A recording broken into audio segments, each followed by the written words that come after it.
ready for another lesson?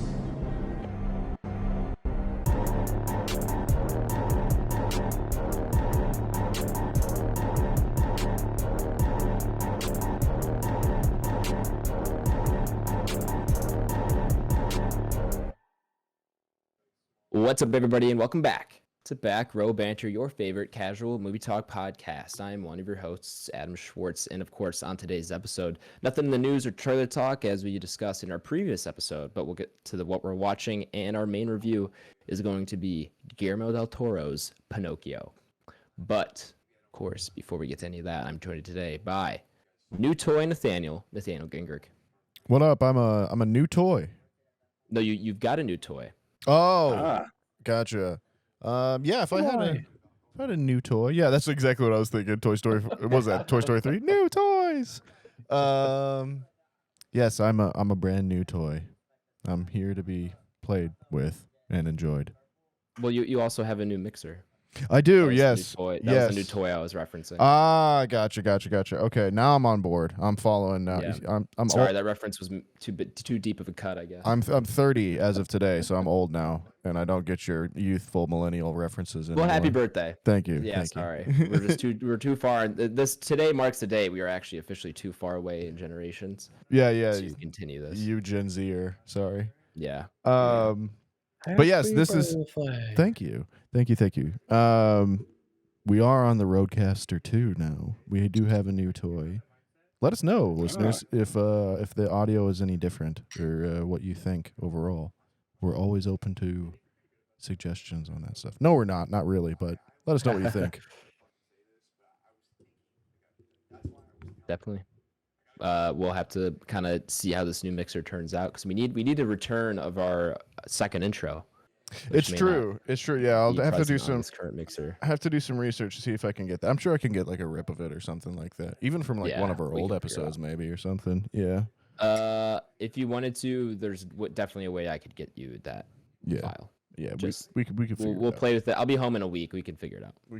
But yeah, this is absolutely the new test run. Like I have not actually other than checking that this thing turns on. Yeah, I have not had a chance to use it yet. So you listeners are getting the live first look and first listen on how the Roadcaster or maybe not, because there's a good chance Nathaniel didn't click some setting and it's just not recording. 100%. Yeah. I didn't format the social or the card, the SD card. Yeah. It's there's a good chance something went wrong. Yeah. And in this case, we're just recording the lost file, the lost episode 128. We're speaking into the void, and the void is speaking back. Have we ever had to re-record an episode? I don't think so. No. Knock on wood. I thought there was one that we did. I can't remember what it was. In my mind, there is one that we did where maybe we started the recording. I don't know. I could be wrong. Maybe we haven't had an issue like that. I mean, early days, there was definitely times where we tried to. We had like a couple times where we had to figure out recording. The peek behind the curtain. I remember we've had issues. Yeah, there was the one time where we just had to restart the mixer, and it took us like 30 minutes to get to that step. Yeah. And the whole time, I was just like, Nathaniel, you tried turning the mixer on and off, right? And that was like the last thing he tried, and I just assumed it was the first thing he tried. Basic IT 101, turn it off and back on again. He is 30 now, folks, so those mistakes are a little bit more forgivable. Yeah. It's amazing how that's the answer sometimes, and it just works. Oh, that's my go-to. Phenomenal. Favorite thing to troubleshoot. Yeah, is you just turn it on and off, and then fixes it 60% of the time. It's that 40% of the time when when it doesn't work, and it's like, oh my god. then it's like I'm gonna be here for an hour trying to troubleshoot this. Gotta crack the fingers, get the rubber gloves out, get down to business. Yeah. Yep. Also joining us today is Pinecone Tyler Verdalis. Hey, pine cones are sick, right? Favorite type of tree? Is it pine? Do you have a favorite type of tree? Weeping willow. I was gonna say willows are cool, man. Yeah, willows are cool. The big probably like branches that come over. Probably like a big like classic like maple. Okay. Good choice, obviously. Yeah, just like a standard looking tree, but just like so perfect. Yeah. Either that or a bonsai tree. So cool. Okay, bonsai trees, solid. Yeah, like I said, I'm putting my vote in for a willow. I love like Yeah, I'm on Team Willow. I like that you can Yeah. like kind of go inside them. Like they like kind of make that little kind of canopy, and then you can kind of go and like chill inside of it. You know, You feel like you're in your own little Willow world. yeah, but then again, I have a very distinct memory of being like, I think I was at a golf tournament in high school and just like shooting my ball out, and like we were like playing up in the mountains. It was like an away tournament, and I like hit my ball and like it landed next to this giant pine tree, and just like walking up to it to like address my ball, I just realized how tall this tree was, and I was like, that is a good tree. That might be my favorite tree I've ever come across. Like, it's just one of those kind of just, you know, nature's pretty cool. Nature's pretty neat. It's pretty neat. Nature's neat. I'm kind of more upset that we didn't get a recommendation for palm trees in here. Granted, we're all from the Midwest, outside of Nathaniel, pardon me. But I mean, being from the Midwest, that is something like anytime I see palm trees, I'm like, all right, I'm somewhere warm. You know, right. So. Well, I the first time I ever saw palm trees wasn't until I went on spring break my sophomore year, so I was 20. Okay. Like I had never really been to Florida or anywhere that south. So like I'm looking at these palm trees, I'm like, this is fucking wild. Palm trees are dope. Yep. I just never seen them before, and that was a true eye-opening experience for me. There's I've been to Florida twice, and the second time was just as magical. There's a select group of people that in high school that get like summer jobs where they go out and they shave down all the palm trees in Arizona, and they get those like boots that they use to like climb telephone poles where they have the claws on the end of them, and then like dudes will just like show up in your front yard because palm trees are pretty common in Arizona as well too. They'll like show up in your front yard, and then they'll just throw on their boots and climb up your tree and chop down the limbs or the fronds, I guess, and everything. I feel like that's like the equivalent to like detasseling corn in Illinois. Probably, yeah. Maybe more fun. Like it's just that shitty summer job you get because it's like whatever money and like your parents told you got to get a job. Gotta learn the value of a dollar. Yeah. And rounding out the squadron, of course, it's big real boy BlakeHolder. Hey, what's going on, fellas? He is in fact a real boy. I do exist. I can confirm. Have you spent any part of your life as a puppet? Not that I'm aware of, but I mean, would you? Would you Well, know? Pinocchio would know. Traditionally, I suppose, because he outright wishes for it. But I don't know. I kind of like the idea that Corporate. You're a corporate I feel like puppet. I was about to say we can take this very philosophically if we want. Yeah, true. Very true. Right. In some ways, sure. Man, are you saying that corporate life is life, and that's what makes you a real boy? I don't know. On this week, Back Row Cave Talk. All right, so American Psycho, Pinocchio crossover. Oh my god. I'm fucking in. The show we didn't know we needed. Pinocchio works on Wall Street. The Disney Plus show we didn't know we needed. It's kind of what I thought what this was going to be like. That's kind of like I was hoping. Pinocchio Bateman. Yeah, there you go. God. That's funny. Dude, that'd be an insane crossover. Well, let's get into the episode. We do have a fun little topic to start the show off with. As we mentioned last episode, which last episode was 2 weeks ago. We didn't acknowledge this yet. We had to miss last week.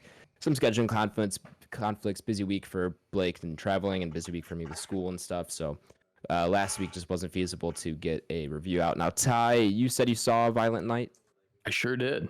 I'm assuming you will talk about it and what we're watching. Sure. All right. Well, if you did go see Violent Night, expecting a full review, you'll at least get Ty's little segment review. So we'll get to that later. Before we do, we wanted to have a little fun, as we think we kind of teased in the post-credit scene of last episode. We wanted to do a draft, as many people have been kind of seeing going around social media. I've seen a lot of people kind of pick up this idea of like drafts of certain concept or things and stuff like that. So we decided we're going to start off with a little bit of fun today. We're doing a director's draft. Now, we had a little discussion before the podcast started. This is going to be, theoretically, directing becomes a sport. This is your fantasy team of directors to compete in the sport of directing. So this is kind of like the concept that we're basing off of. And it's just everyone's going to get 3 picks. And then I think we'll see, we'll kind of maybe suss out who has the best team at the end of this draft. And then, of course, we'll let you guys vote. Go ahead, check the comments email right in who you think has the best team. That will be the true winner, is what the viewers dub their best team. Or let us know what directors you guys would draft to your team.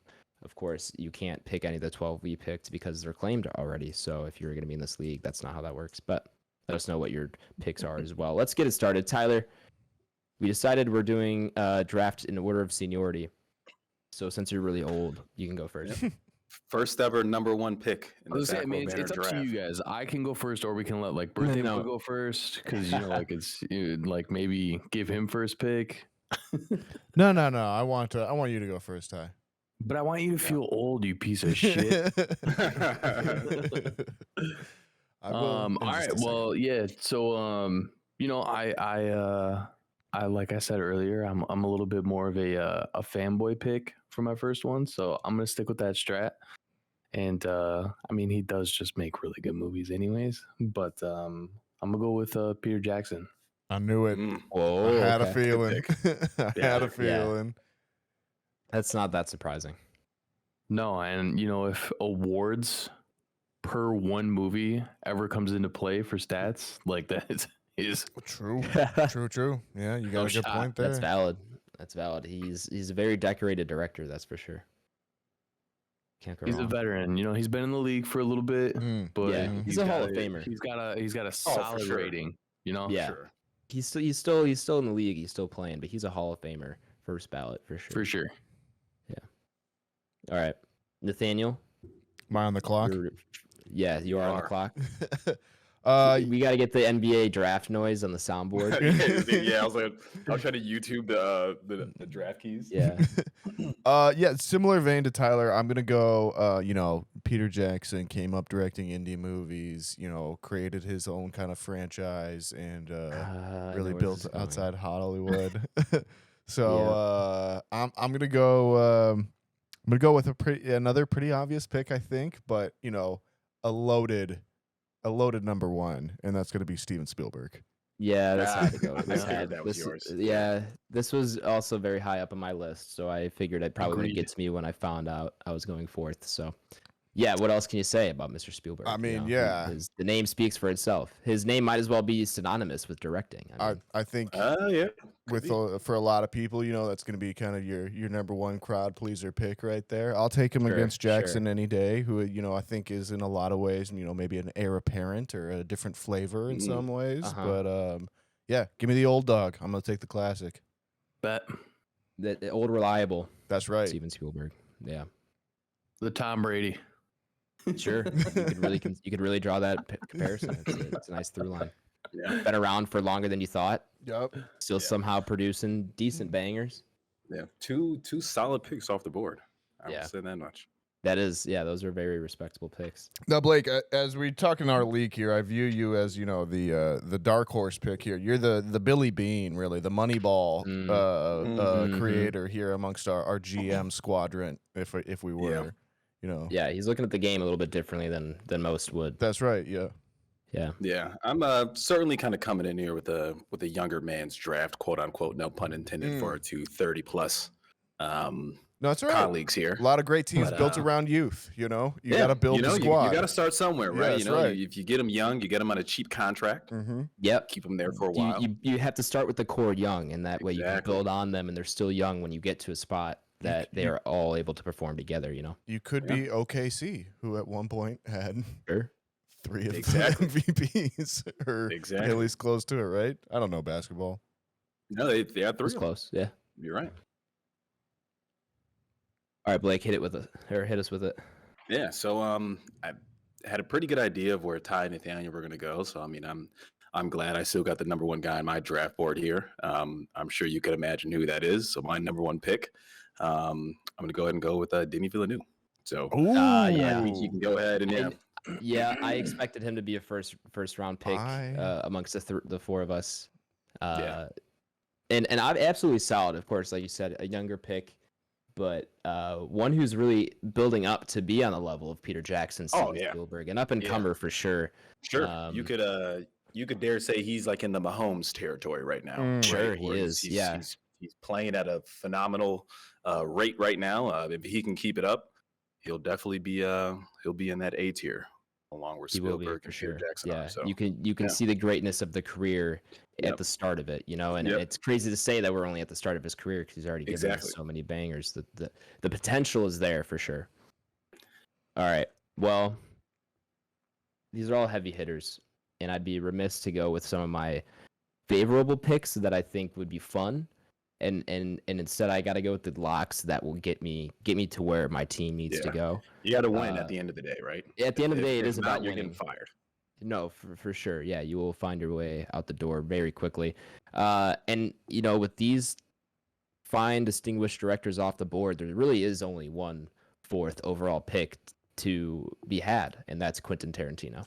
Yeah, Ooh. I figured. You really, when you that think of guy the as my term number 2 pick. director, there's especially if you go along the thinking of the auteur, there's no such man who does it as good as Quentin Tarantino. Yeah, great pick. I don't even know if Nothing more needs to be said. First ballot Hall of Famer when he decides to hang the cleats up, and of course, I had him at my my number 2 pick, and great guy. I can listen to him talk all day. By the way, he's great with the press. Oh yeah, he's got such different perspectives on things that you wouldn't no one else really has. Yeah. Did we say we're snaking this, so it's going back around? I think we can just go back to the top. I think I think agree. we decided we're just gonna go back from the top, so no snake draft. So that's fine by me. I'm feeling good about my first pick. All right, back to you, Tyler. Second round here. You're on the clock. Man, it's pretty. Because I really don't think anybody else has this guy on their list, so I'm like, it could happen. So I kind of want to leave him. Sleeper pick. I like the strategy though. You think you could snipe him in the third round? Better. Yeah. I feel like I might be able to snipe him out of the third round.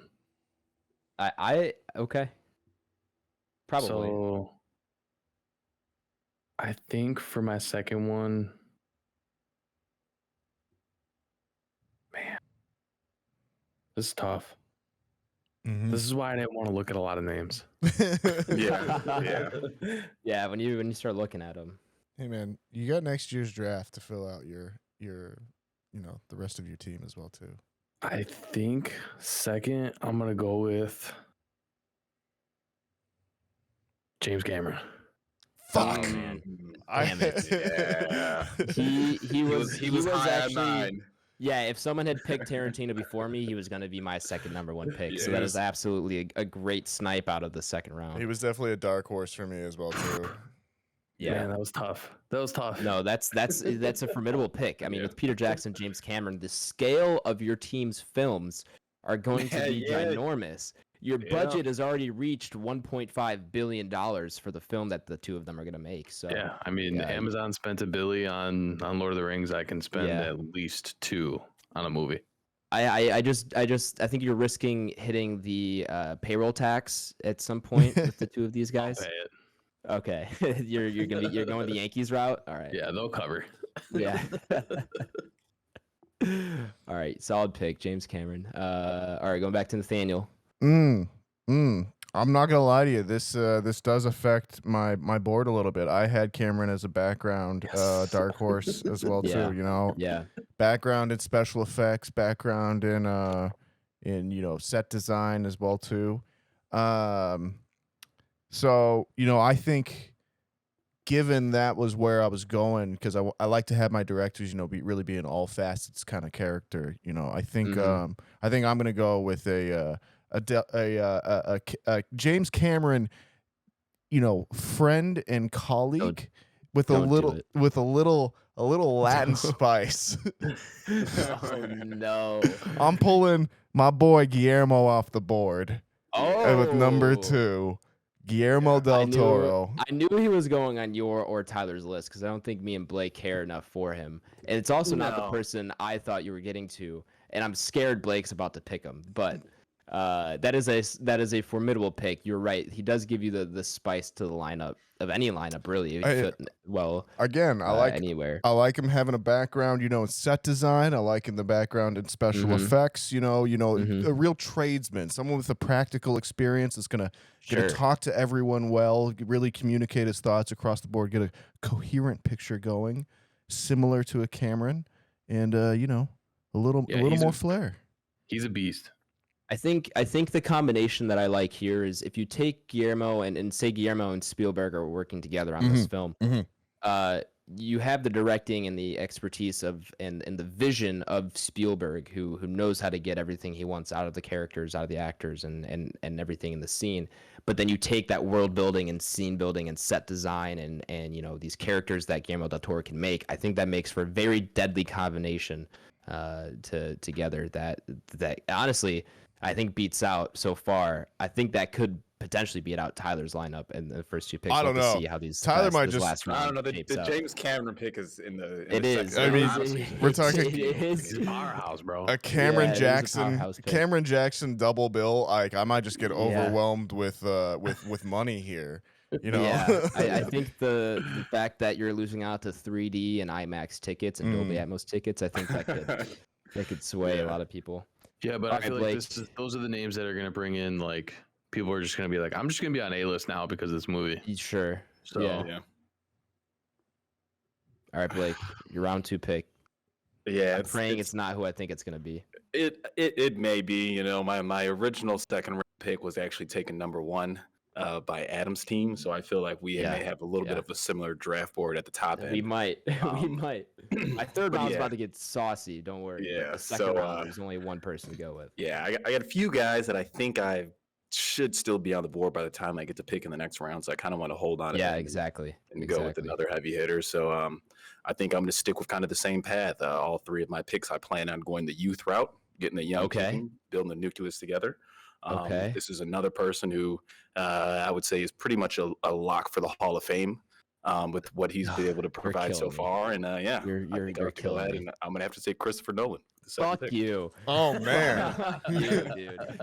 Oh, my God. I didn't think this draft order would fuck me this bad, but here we are. I mean, Blake going Denny v. Christopher Nolan back to back. That's technical mastery on a every frame in that film is going to be an art piece. Yeah, it's gonna without a doubt. Like a Swiss watch. It's gonna run like clockwork as well too. Yeah, it is. You might need to go Michael Bay in round 3 just to throw a little mayhem in there as well too. Right.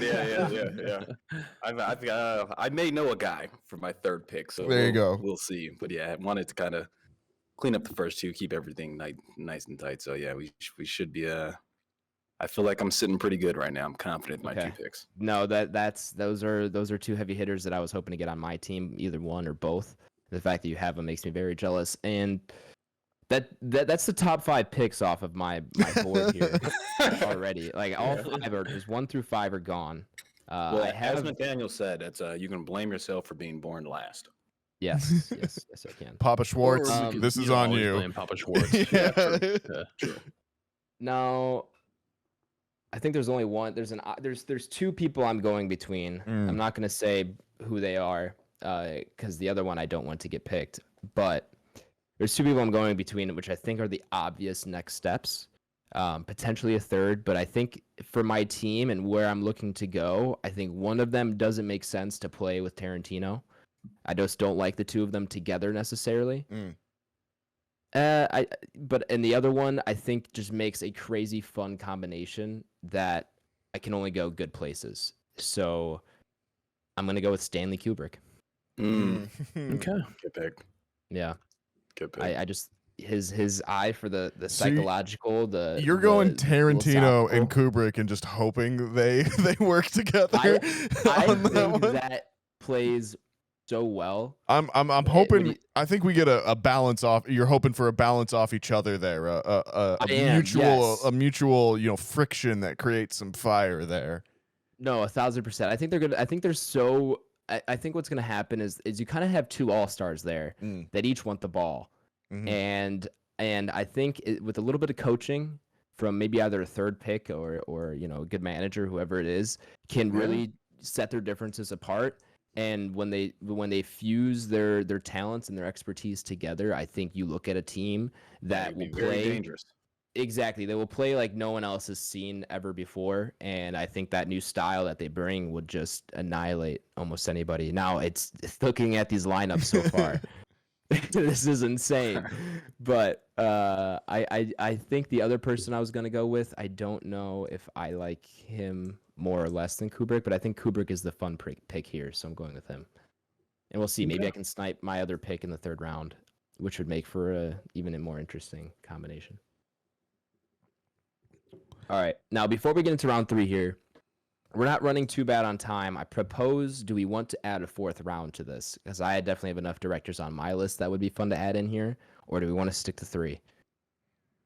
I'm fine with 3, but if I get outvoted, I can probably still make it work. I think 3 is good considering we got Tyler that's going to talk about Violent Night and what we're watching. Yeah. And we are 2 weeks gone on what we're watching as well, too. Fair enough. Fair enough. So this is definitely fun, and we can do this again later as well too. I think, or do another round. Yeah, we'll keep coming up with more. This is definitely fun. All right, then we're entering the third and final round here. We have Tyler with Peter Jackson and James Cameron, Nathaniel with Steven Spielberg and Guillermo del Toro, Blake with Denny V and Christopher Nolan, and myself, I have Quentin Tarantino and Stanley Kubrick. Third round here. You're on the board, Tyler. So this is an easy third pick for me. I knew that he probably wouldn't be on anybody's second round, so this is a very odd pick for the direction, but it's going to be insane. Okay. So for third round, I am going to go with Hayao Miyazaki. No way. I have him on my list. He wasn't going to be my next pick, but I had him on my list as like a potential director to throw in there for some fun, and I'm glad that you went here. I'm glad you did. Now, this makes sense given your team actually.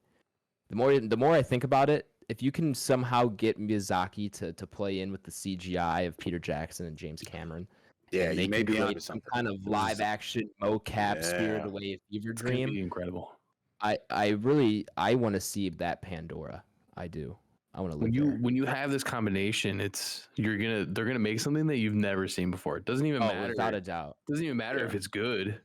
You're gonna see something you've never seen before. This ticket right here is the #1 best-selling film of all time and could never be topped. Yeah. I agree. I don't know a single person who isn't going to go see this film, and I think that stands true internationally. I mean, when you think about what James Cameron's done in China with Avatar and Titanic, and then you throw in that Miyazaki's there, you got all of Japan. I don't know who's taking this thing down. It's insane. It is insane. I think if you, never mind. All right, that's a fantastic third pick. Props to you, Ty. All right, Nathaniel. Sleeper third for sure. Oh, for sure. Wow. I don't know. He went a lot higher than I think most people would have expected. If we had a 4th or 5th round, that's where I think Miyazaki comes in. But man, I think that definitely fits the bill. This is tough because I got like 3 guys or 3 directors that I don't want to gender it here. I got 3 directors I think I'm rolling between here, and there was kind of a pick that I had in the back of my mind as just, a personal favorite, one that I'd want to develop a little bit more, but, I think could really help my team. But it's too much flavor now. I think Tyler's just coming for the throat. And then, there's a mythical beast out there that we really haven't addressed yet. And I don't really know if, invoking their name is really a smart decision here, because I just feel like we may not approach them yet. We might not have enough money in this league to get them to sign on board just quite yet. So with that being said, I think I'm gonna go with maybe a dark horse pick, but definitely a sexy pick in the American industry now, and I think one that really represents the best of what the American film industry has to offer over the last few I know where you're going. Last few decades. And I'm going to go with the Coen brothers as my third pick overall. Fantastic. I think they are probably maybe the best writing duo out there in terms of American film at this point. I think their gift for understanding story is incredible, and I think with Spielberg, with Del Toro, with the Coens on there, I think that movie is going to be one that's not going to only win over the crowds, but it's going to win over the critics as well too, and really I think approach that art level.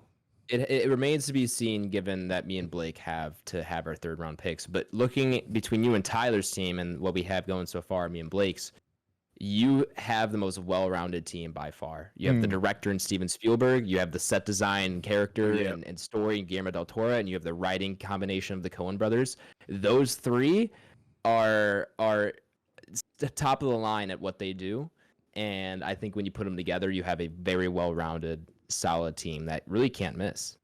That's what we're going for here at Gingrich Studios. I like it. All right, Blake. You have the biggest scope and vision of any team here. Yeah, I think Blake's your making cinematography epics. is going to. Yeah, you are going to make the biggest film we've You ever might make a seen. 6-hour film. Yeah. It's tough. I mean, I got a few people lined up for the third pick, and honestly, I'm kind of torn to see which route I want to take. Similar to Nathaniel, I was heavily contemplating doing a sibling for my third pick of two siblings who have brought us probably one of the best trilogies we've had since 1990 plus. But it's tough. I don't know if I want to take that route. I mean, I feel like I got a lot of action going on. So, as you know, I am a huge horror advocate. So, came down to two people. And I'm actually between. I'm kind of there with you. Yeah, they're both ranked on my big board at the same place. But this is tough. This is tough. Where are you going, Blake? Where are you going, Blake? I think what I'm going to do just kind of bring the most abstract out of this, and refreshing ideas, and I think I'm going to have to go with Jordan Peele. Okay. Wow. Okay. So, yeah, I was pushing an Ari Aster move. Yep. Yeah. But yeah, Jordan. I mean, a lot of his movies, or the two that he's given us, are they're great. But Ari Aster's given us 2, 3. Oh, Aster's given 2. I thought you meant Jordan Peele. Jordan Peele's Jordan Peele. Yeah. Jordan Peele's given us 3. But yeah, Aster's the 2 he's given us are kind of similar in some way. Where I feel like Jordan Peele's vision right now is just he can bring anything to life, right? Whether it's as we said, it could be like a Western horror with cowboys. Rather it has to do something with kind of like racial inclusion and things of that nature, as well as doppelgangers. So I kind of need something to kind of spice it up a little bit. And yeah, I think I think he rounds out my team with the third pick. Yeah, solid pick for sure. That's so solid. I think I think he really brings an element of like grounded storytelling and topical storytelling, topical storytelling that I think will help bring Denny V's and Christopher Nolan's vision and direction. I think that'll help ground that to a point where you're going to attract a much larger audience and give a even better story. Yeah. You know who would also be another sleeper pick for you, Blake, would be Ryan Johnson, I think, as well too. Of Glass Onion, Knives Out. Sure. I think he could rein in your big boys a little bit and really give them the writing that they needed. But yes, yeah. Your team stocked and stacked. Yeah. All right. What are you doing here, Adam, with the final pick of the first annual Back Row Banter draft? Yeah, this is an interesting one. I have quite a few names left on my list, about 6 names left on this list of ones that I just whipped up. I still have the pick available from the last round that I was going to pick, that I was in between, which I guess since I'm the last pick, I can kind of talk these out a little bit. The one I was going to pick is Martin Scorsese. That was my mythical beast. That's who I was referring to. Yeah, now Martin Scorsese, he's kind of up there with Steven Spielberg. Could have been a first overall pick. Oh, easily. The fact that he's dropped to round 3, he's a first ballot Hall of Famer too. It's without true. it, like he's first on the first ballot of Hall of Fame. That's what I'm saying. Is he's up there. The fact that I could snipe him round 3 is actually incredible, and I don't think pick. Yeah, arguably the best pick of the draft. Pick. If you can get it might be, yeah, and it's a sleeper too because the fact that he's fallen this high. I mean, he was projected at number round 12. 1. Yeah, at number 12, he could have been a top 3 overall pick. A lot of people were saying he was going. That's where Vegas thought he was going, and here he is. Yeah, if you took the under on that one, ladies and gentlemen, you won yourself a lot of money. I'll tell you that. But then I the only other name that's catching my eye is Ari Aster, as we just talked about, and I think what Ari Aster could do with Kubrick, and then Tarantino's writing, makes me a little too excited. Did you ever watch The Strange Thing About the Johnsons? No. Oh my God, yeah. You need to watch that. This is gonna be one of those picks where if you were to get him on your roster, that's one of those. After every game, I gotta shake his hand, even though he's on the other team. Right. And just gotta tell him, like, you know what, we really wanted you. And there's I find myself at a crossroads of where my team could go. I could either go the Laker route, where I'm going to get LeBron, and then I'm going to sell off every young piece that I have to get all the veterans assembled with Scorsese, and we can just ball out with people who are well known, established. Or I can get Ari Aster, that young, piece of spruce that could just liven up this team and reinvigorate them and carry them for years to come. And I think for the fun of it, I'll just go Ari Aster. I think, it's just Scorsese would make too much sense here. I think I don't. We've seen how it's worked out for the Lakers going after Westbrook, and all these other old guys, these veterans. There is something to be said with going with a young team. Said about that. Because imagine had the Lakers not gone after these veterans and they went after, say, Ja Morant or Shea Gilgeous or whoever, any of these younger guys. Yeah. What could be right now for that Lakers squad? But instead they're stuck kind of slowly running back and forth and getting injured every other game. So I think Ari Aster is a good pick here for because the other thing about Scorsese, if I put him on this team, you know what movie you're getting with those 3. Yeah. Whereas I look at your guys' teams, and these are inventive new properties and IPs that we're going to be getting. I mean, these are just going to be the most creative and fun movies you could think of. And they're really going to push the boundary forward. And I think Ari Aster is the piece on my team that will do that for me. Whereas Scorsese is we're just going to get another Hollywood flick, and it's going to be more of the same. But Ari Aster really throws in that X factor that I think takes my team and not only onto another level, but into the future. Yeah, I agree. Generational talent. So give me a recap of our squads here. All right. Tyler at the number 1 pick was Peter Jackson. Number 2, James Cameron, and coming into 3 position is Hayao Miyazaki. Nathaniel has Steven Spielberg, Guillermo del Toro, and the Coen brothers. Blake has Denny V, Christopher Nolan, and Jordan Peele. And I have found myself with Quentin Tarantino, Stanley Kubrick, and Ari Aster. I think the fact that Scorsese is not on this list might be criminal. It is a little crazy, yeah, considering we do run a podcast based on films. Some of us may call us. Man, he's still that one, though. He's an institution in and of himself, He is.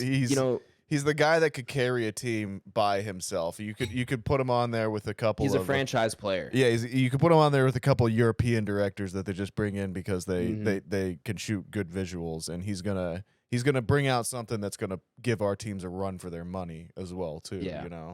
So no, he's a franchise player, but he is very much a one-man show. I really don't know if he's a team player, and you kind of I think he is. In this day in the league, you need a team. The teams win championships. I think it's much more a salary cap issue that we're running into here. That as well. Man, I don't.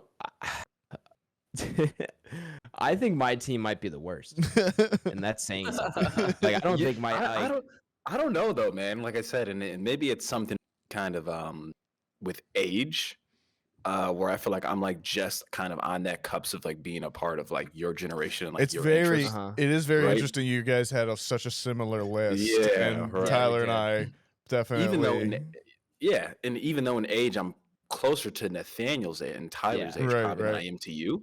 But yeah, I don't know, man. I like your roster. You got 2 guys on your roster that it's solid. But I just look at Peter Jackson, James Cameron, and Miyazaki next to each other, and then I look at your team with Denny V and Christopher Nolan, and then Jordan Peele, like, and even Nathaniel's team. It's just these are great stacked rosters, and I think this was very fun. Yeah, I don't know. We'll have to see what we draft. It's hard for me to.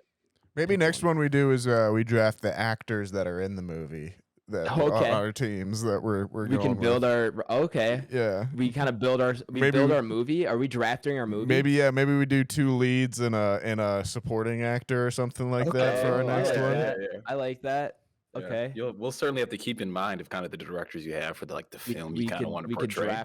We could draft a writer, which I don't know. Maybe we don't need to because I think we all have drafted people who've written their own movies. I think we've definitely gone for a lot of writer directors as well. Yeah, which is fine. Well, that concludes the first ever Back Row Banter directors draft. We'll see where we go with this. Definitely a lot of fun, and we'll definitely continue with it. Let us know in the comments, like I said, or write in. Let us know who you think has the best team. Let us know what your team would be. And we'll kind of go from here on what we want to do with this. But this was fun. Let us know if you liked it, or if you didn't, or if you have any ideas for future drafts. I think we all With that have being said, international squads too. Where's Kubrick and Ari Aster from? Well, Kubrick's British and Ari Aster's American. Okay. Yeah. Well, Kubrick's British American and Ari Aster is American. I'm pretty Then sure. yeah, we do have international squads. Should look at that. Because Denny V is Canadian and Christopher Nolan's also British American. So yeah. Miyazaki, obviously, and Peter Jackson's Kiwi. I'm pretty sure. Oh yeah, he's either Kiwi or Australian. I think he's Kiwi. yeah. Yeah, I believe so. All right. Well, let's get into what we're watching here because we're no longer running long on time. Running short. Good call, time. Nathaniel. Yeah. Well, we're running longer than I thought we'd be at this point, but that's totally fine. This is kind of what we wanted. Let's kick it off. I'm gonna go straight to Ty just because he saw Violent Night, the one movie we're all dying to hear about. Yo, check this out. Okay. Santa. I'm listening. Violent Night was actually pretty sick. Yeah. Yeah. It looks sick. Yeah. It's just a real fun time. Yeah. Yeah, from like opening scene to end. Gets a little corny at one point. It's but, it's a Christmas movie. Yeah, so that's just like predetermined. Are there But it any Christmas-based puns? You know, like Merry Christmas, and then he like stabs him with like an icicle or something. Like that. Yeah, there's a couple in there. All right, good. Yeah, that's what I want. Yeah, and then like at one point it gets like very it gets a little deeper, like into lore. Santa. Okay. Yeah, and I'm like, yo, I'm fucking in. So yeah, if you're looking for like probably one of the better popcorn movies that you'll just have a fuck ton of fun with this year, this is it. Go see it. This makes me want to see it now. I wasn't sure if I was gonna go see it since we canceled it, but maybe we take a little back row excursion. Yeah, that sounds like a good film. Yeah, it's like a good film to do something like that. Go to the theater, do a little bit of sizzle, which we haven't done in a year and a half, and then or actually about a year, and we'll do a little mini app on it. Yeah. It's a good time. Yeah. So other than that, I can go into everything else I've been kind of watching. Please do. I've been doing a lot of YouTube lately. I got 2 main car guys that I think I said that they do Vlogmas. So they're basically putting out videos every single day. And it's about car content, and it's dope. And I've been watching both of these guys for like probably pretty close to like I would say almost 8 years. Enough that you got me into both of them. Yeah. And yeah, they're cool ass dudes. So yeah. I've been doing that, and that's been a ton of fun. So yeah, if you like car stuff, let me know. I'll tell you all about them. I'll tell you some stuff. Naruto.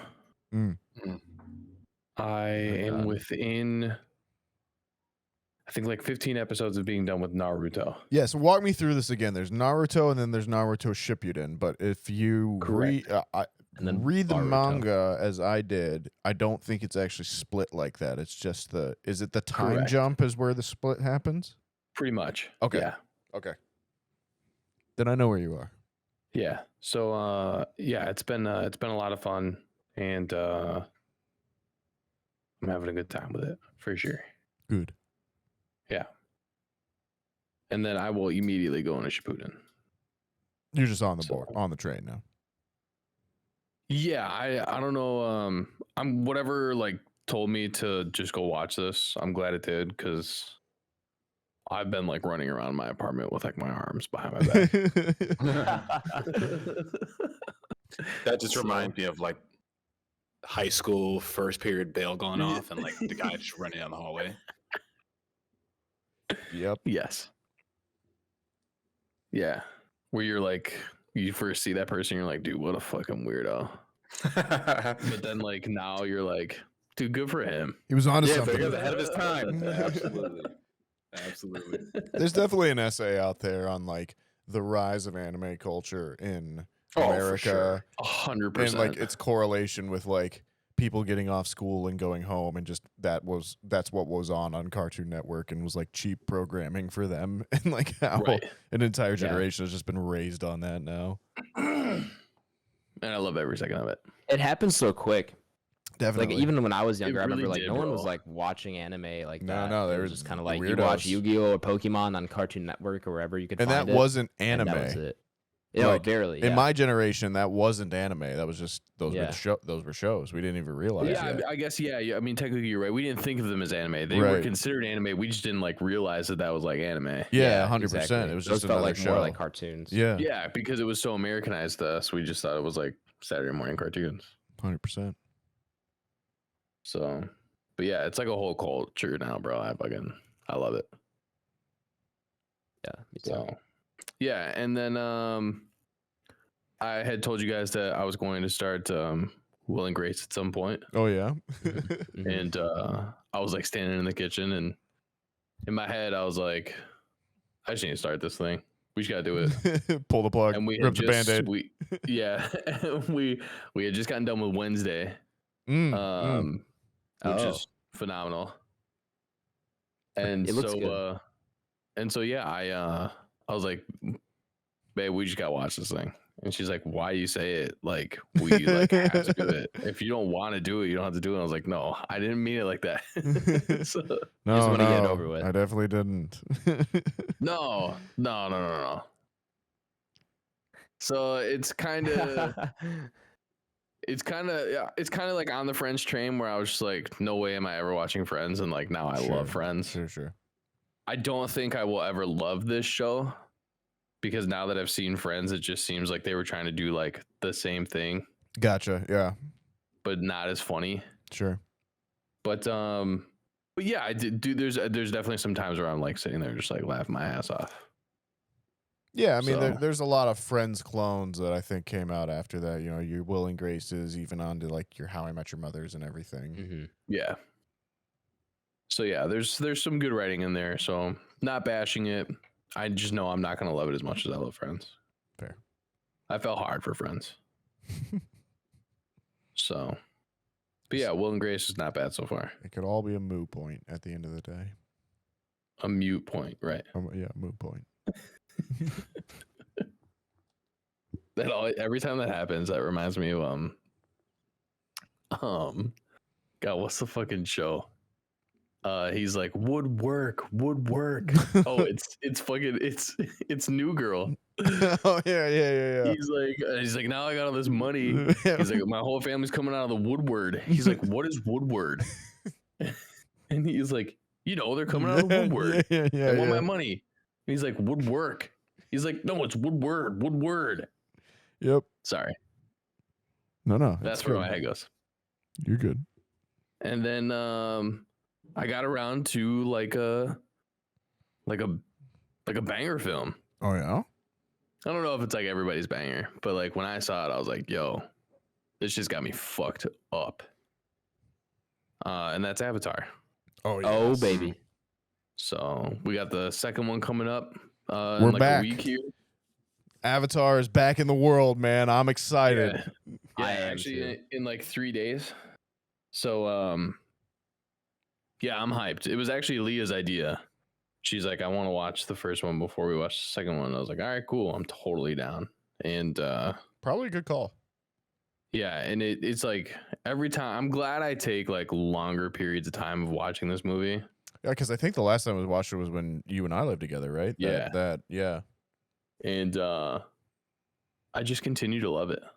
It's a good one, man. Yeah. Yeah. And It's- for what it was in 2009. It's what we always talk about, right? It's a Dude. non-IP. It's an original idea. You know what you can argue where its basis comes from, but it is a new idea. Facts. And you know, it's a movie that came out and just was a movie strictly to be a movie. It wasn't a book beforehand. It wasn't a show beforehand. It wasn't a comic beforehand. It just was. Right. And that's impressive. Facts.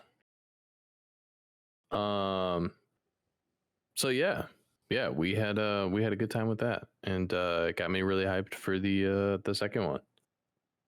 And Leah only said one thing at the end of the movie. She was like, "I just hope the second one isn't the same movie." Yeah, And that's I fair. was like, I agree 100%. Yeah, I would agree as well too. I think that's I think that's the only mistake that they can make, right. because I just want to see more of this world. I love it so much. It's so dope. But other than that, that is all I have watched. So Naruto has been taking up a majority of my time, as you can imagine. Absolutely. So, but yeah, Nathaniel, what have you been watching? Yeah, I think it's kind of in that same boat. I think for a lot of us in the retail roles that we're in, or you know, even Adam as well too, it's just kind of like around this time you find your show you like, and then you just kind of rinse it until we get out and can kind of use our emotional, you know, energy and explore some other stuff. But that being said, that show for me that I've just been constantly going back to has been Critical Role, as I kind of have stated on a couple different podcasts. But this week I did break away. I did get to some other stuff. So I watched, I think, 3 episodes of The Bear, which is on Hulu, came out this year as well too. It's set in Chicago, and it's about a guy that's inherits. He's a kind of a world-class level chef, and he inherits kind of a greasy spoon Italian beef restaurant from his brother that's down in Chicago as well too. So it's kind of him navigating that, and I just think it's a very not realistic, but just very truthful kind of what's the word I'm looking for? Setting in the restaurant industry. You know, if you've ever worked in the restaurant industry, you will recognize some of the flow, some of the language, some of the personalities in this movie, and that's definitely to be commended. Or not movie, the show, but it is definitely to be commended. I don't know, I think I'll finish it, but I don't know if I'll go on to kind of the second season, because it's just one of those shows that, you know, derives on increasing the audience's stress levels, and that's not always the best thing for me right now, but it is very well written and very well captured, and it's worth watching, I think, for sure. Similar to Tyler, I watched all of Wednesday as well too. Really enjoyed it. Thought it was just a great little character study, slice of life. Definitely falls into kind of what I'm gonna kind of call the standard Netflix writing at this point, where it's kind of event, cliffhanger, event, cliffhanger, and there's not really that satisfying story arc or series of arcs the way that, you know, something like Andor, as we've been describing in recent weeks, kind of achieves. But overall, just kind of a nice little slice of life, like I said. Movie I got to this week that I actually talked to Blake about in store was Dave Cronenberg's new film, Crimes of the Future. Which was from 2022. I think had a brief run in theaters, but that is yeah, just a really, really interesting story, really, really interesting premise. Again, kind of like falls into that vein of this is a movie, isn't a previous idea or anything, or a previous story or anything like that. I think it shares the title with a previous Dave Cronenberg short film, but just all original ideas going into it and original storytelling and really unique. Definitely, if you've watched any Cronenberg, it's going to be focused on the body and kind of our relationship with it. And that is definitely heavily involved in this. But I think from an acting standpoint, from a writing standpoint, from a visual standpoint, very, very interesting film, and definitely a big recommend from me.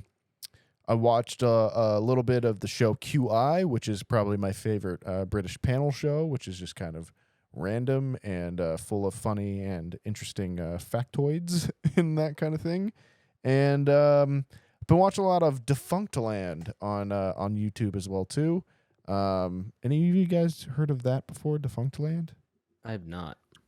No, Sounds familiar, but I don't know what Tyler, it is. I think you would have. I think it probably would have popped up on your algorithm at some point because I probably watched a video from them or something like that. But it is a guy on YouTube that mostly focuses on rides or theme parks or shows or attractions that are no longer around or like have been have failed or haven't made it. And his original thing was it was all different rides at Disneyland that like came in and had a time period or were swapped out for something else or became something different. And I think it's just kind of an interesting idea and an interesting little channel of all of Disney is this ubiquitous company and this kind of experience as we know it. It's kind of interesting to see their failures and why certain things failed and why it's not always just the failure of the ride as a concept, but also other things going on with the company, it not getting the support that it necessarily needed or decisions being made based off of financial reasons, not creative reasons, that kind of thing. So it's an interesting little kind of YouTube channel, with 20-minute videos or something just to kind of pass the time every now and then and kill 20 minutes. But yeah, that was basically what I've been watching for the week. I'll kick it on over to Blake and listen to what he's got. Nice. Yeah, not a ton going on film-wise. I guess kind of the big thing I'm still watching is Snowfall, as I kind of detailed to that the past 2-3 weeks on here. So I'm still chugging through that with Tay here. So yeah, that's actually really good. I mean, I don't know if I feel as strongly about it as Atlanta, but I mean, it's a different show, but really, really, really, really good. It's just about kind of introduction of, like I said, crack cocaine in the Black community in South Central LA in the 80s. But yeah, it's interesting. Right now I'm pushing season 2 and I think there's 5 seasons to date. But yeah, it's really good. You can kind of see the angle of like how like the police were involved, kind of like The Wire-esque, where you can see like how the police were involved. You can see like how the Black community was involved. You can see how kind of like the Mexican cartel and things of that nature, how they got involved as well. And yeah, it's really good. Outside of that, I rewatched a film from 2018 called Sorry to Bother You. That's with Lakeith Stanfield.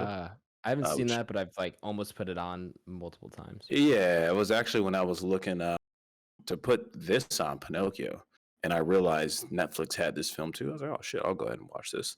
And this is a rewatch for me. I caught this in theaters in 2018 and haven't seen it Is since. this how you're telling us you actually didn't watch Pinocchio for this week and you just thought No, I did, but like I went to watch this first and I watched Pinocchio the next day. Gotcha. But yeah, so yeah, that was cool. Like I said, rewatch for me. I caught that in theaters in 2018, and yeah, overall, it's good. Really funny. It's got one of like the.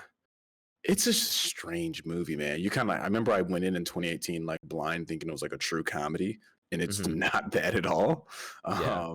But yeah, it's cool. So kind of with the second viewing, knowing what you're signing up for, you kind of pick up on a few things. But yeah, it also has what's his name in there?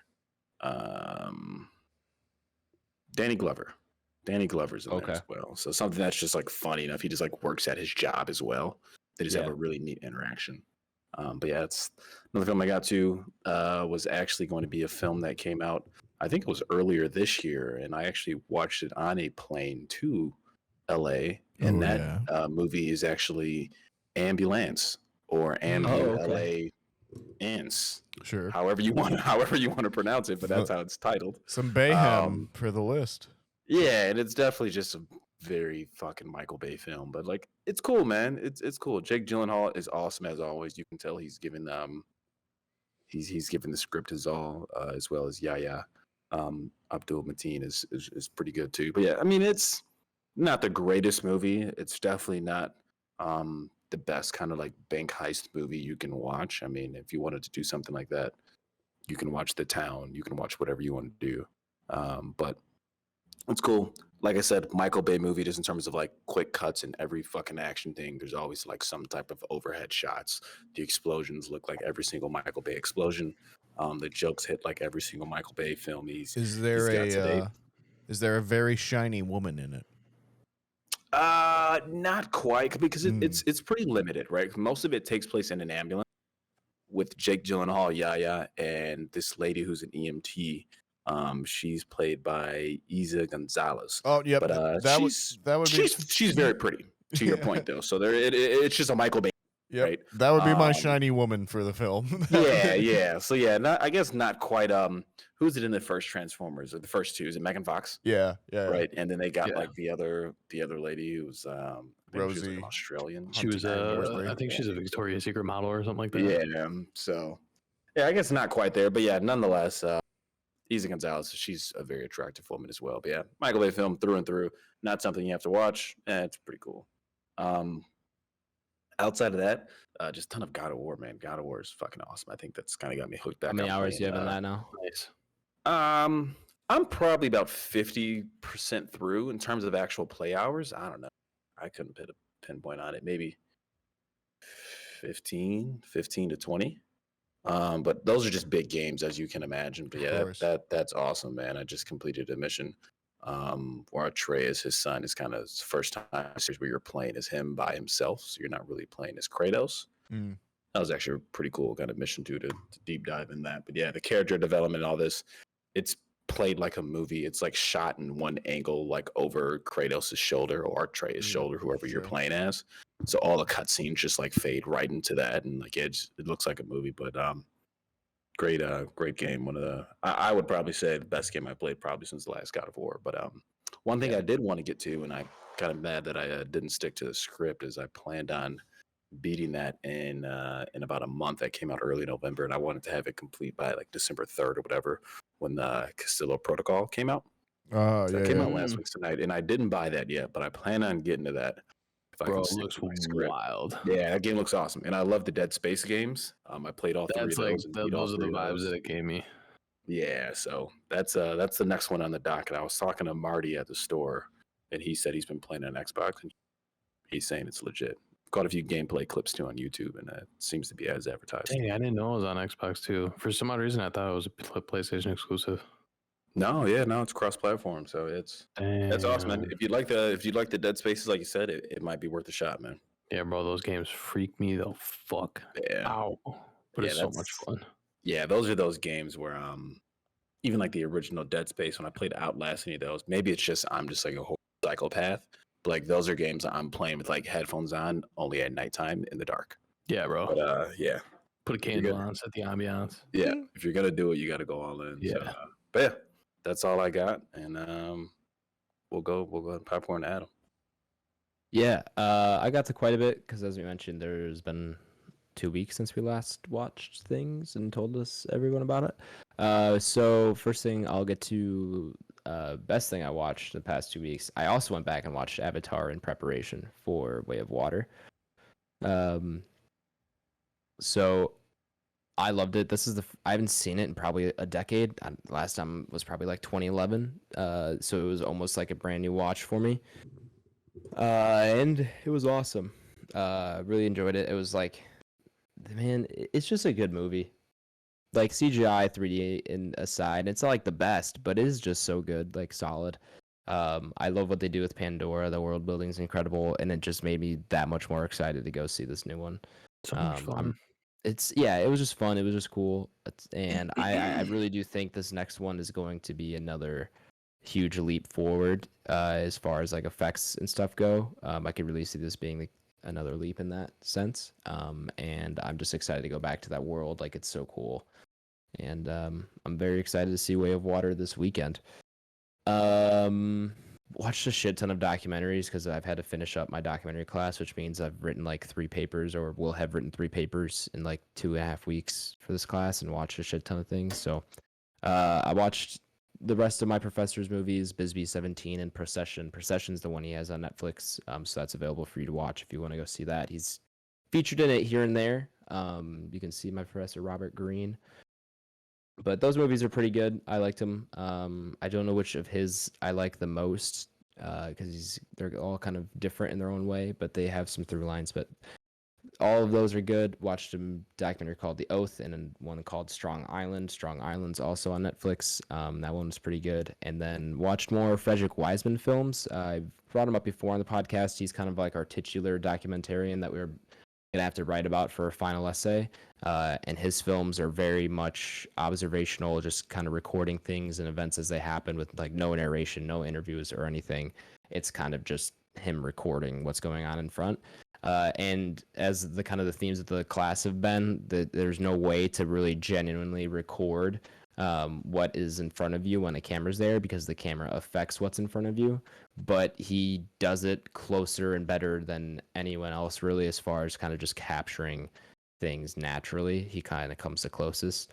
So I watched High School and his film called Blind. High School, I mean, all of his films are kind of in line with the subject matter. So High School was a high school from, I think this was in the 70s that he filmed this, which was cool to see like a high school and how it operates back then, as well as like kind of the class dynamics and stuff. Very different from kind of the high school I went through.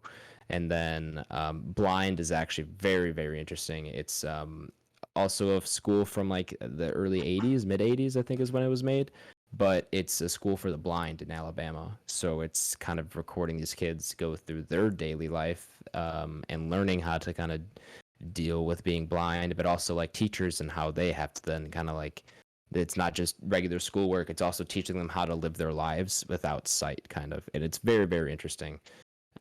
So I would definitely recommend. Those films are all on Canopy. You have to kind of have a library card to get them, but they're all there. And they're actually fascinating. Like I might go back and watch more of his films after this class is over because they are very interesting and they are somewhat cool to watch. He's got one 6-hour documentary. It's like 5 hours and 48 minutes called I forgot what it's called. It's called like Hospital or maybe like Deathbed or something like that, but it's people kind of in their final moments with their loved ones, and it's like 6 hours long, and I don't know if I could take 6 hours of that, but also that concept kind of sounds fascinating. So did he make a sequel to High School? He did. He made High School 2. Yeah, I want to say I've seen either one of those or both of those. Yeah. I haven't seen the second one. That one's also on Canopy, so I've thought about going and watching it. But they are pretty good. Not for everybody, that's for sure. But they are interesting, at least, to watch. And then last couple things I got to Andor episode 1, as I promised Nathaniel. Andor was going to be the next thing I watched after Succession, and I'm trying to keep on that promise. I watched episode 1. Haven't found a great opportunity to go back and watch episode 2 or anything, but I enjoyed episode 1. It wasn't as much as I thought I was going to get in the first episode, but again, there was 13 episodes for them to kind of flesh out what they've kind of laid in the foundation of the first episode. So I'm still intrigued as to where it will go, and we'll definitely keep on with it. I can tell that this is going to go a very different direction than I think, probably pretty quickly. So let's see. And the last thing I got to was a nature documentary on Disney Plus. It was a docu-series, actually. It's called Kingdom of the White Wolf. It's really cool. It's this filmmaker, documentarian, nature photographer, whatever you want to call him. He goes to this very remote area in the Arctic. I don't know. They never really show exactly where it's at. They say the name of, like, I guess it's some kind of island or something that is only accessible when the ice freezes over in the winter or something like that. But anyway, it's a very remote island. No humans live there. And in the summertime, it warms up enough where you could go there, but also it's where a lot of the wildlife will come out only in the summer, and they hibernate all winter. Gotcha. And as part of the wildlife of this ecosystem are white wolves. But what's interesting is that these white wolves, since no humans have ever really settled there or lived there long term or hunted them, they don't know to fear humans. So they are like okay with him being very close to the pack of wolves, and since they don't think he's a predator because he hasn't shown any reason to harm them, and it hasn't been kind of evolved into their DNA to fear us, that they don't really bother him at all. And so he's able to kind of show you what wolves are like in a way that like he can't with wolves, say at Wildstone, which is where it's where he usually sets up and does nature photography, is Yellowstone. But the wolves there have been hunted for hundreds of years, and so now they don't fuck with humans. Where these wolves, he's just like literally right next to them. It's a 3-part series. It's actually really good. I did like it a lot. It was enjoyable. I just wanted something kind of chill to lay back and watch, and I was like, this looks cool. Looks cool. And visually, it was aesthetically, it was very good. So, Blake, that might be one you might like. It's on Disney Plus. Yeah, Kingdom of the White Wolf. Well, with all of that being said, that is my what we're watching list. So we can get into the main review segments of the podcast. Hey. Nathaniel, if the listener here is new, or maybe they've just forgotten, can you give them a rundown of how the review segment works? Oh, I certainly can, sir. If you are new, or maybe you've just forgotten, here on Back Row Banter, our review segment is split into 2 sections. There is the non-spoiler section, and then there's the spoiler section. It's pretty self-explanatory. In the non-spoiler section, we'll go over the IMDb summary, the IMDb page, who wrote it, who directed, who starred, all that good stuff. Go around the squadron, see how our initial thoughts are on the movie itself. Then we are going to recommend this movie or not recommend this movie. It's got to be a yes or no. There is no nuance on the internet. From then on, it'll be spoiler time. If there's any big spoilers, we'll go into them at that point. Any deeper thoughts on the movie itself, we'll talk about a little bit more in that section. But if you don't want to have anything spoiled for you, please do pay attention to the markdown in the show notes, as well as coming back to listen where the movie ranks up on our Entropy list and the rest of the episode. And the Entropy list is our big list of everything we've watched on the podcast, ranked for you. Adam, tell me about Guillermo del Toro's Pinocchio. I would love to. This is a new movie, of course, released in the year 2022. Rated PG with a runtime of 1 hour and 57 minutes. Straight to video on demand. Straight to Netflix, actually. Did it get any kind of theatrical run, Nathaniel? I don't believe so. That's a shame. I would have loved to see this in theaters. But we had it at home. Directed, of course, by Guillermo del Toro and Mark Gustafsson. Are you familiar with him, Nathaniel? No, not one that I'm super familiar with, but kind of looking at a quick summary on his IMDb, it looks like he kind of specializes in claymation or what's the word I'm looking for? Stop motion. Thank you. Stop motion animation as well, too. Yep. I'm seeing that as well. So makes sense given the nature of the film. Written by Guillermo del Toro and Patrick Mahale, based on the book called Pinocchio by Carlo Collodi. Collodi is probably more how it's pronounced. Starring, of course, Ewan McGregor, David Bradley, Gregory Mann, Bern Gorman, Ron Perlman, John Turturro, Finn Wolfhard, Kate Blanchett, and I think we'll leave it there. Oh, and Christoph Waltz. I would say Tilda Swinton. And Tilda Swinton. There we go. I think I'm finally good there. There's actually a decent amount of characters in this film. That's the kind of the mainline cast here. The IMDb summary reads as follows. A father's wish magically brings a wooden boy to life in Italy, giving him a chance to care for the child. Sure. Yeah. I mean, it's not that intense of a summary because chances are you've heard the story of Pinocchio before. It's not one that is. It's not like he. Oh, I for a second thought Nathaniel left. It was Blake. No, I'm here. But you probably know the story of Pinocchio. It's a very common fairy tale or story. So it's not like he reinvents the wheel here. It is still the story of Pinocchio that you were familiar with, but of course it's Guillermo del Toro's Pinocchio, and so you have to kind of change your expectations, not necessarily lower or raise them, but you have to change your expectations for what you're actually going to get with the Pinocchio from someone like Guillermo del Toro. I didn't say it at the top of the introduction, but it has a 7.9 out of 10 on IMDb. Respectable. Which is very respectable. All right. Yeah, not too shabby.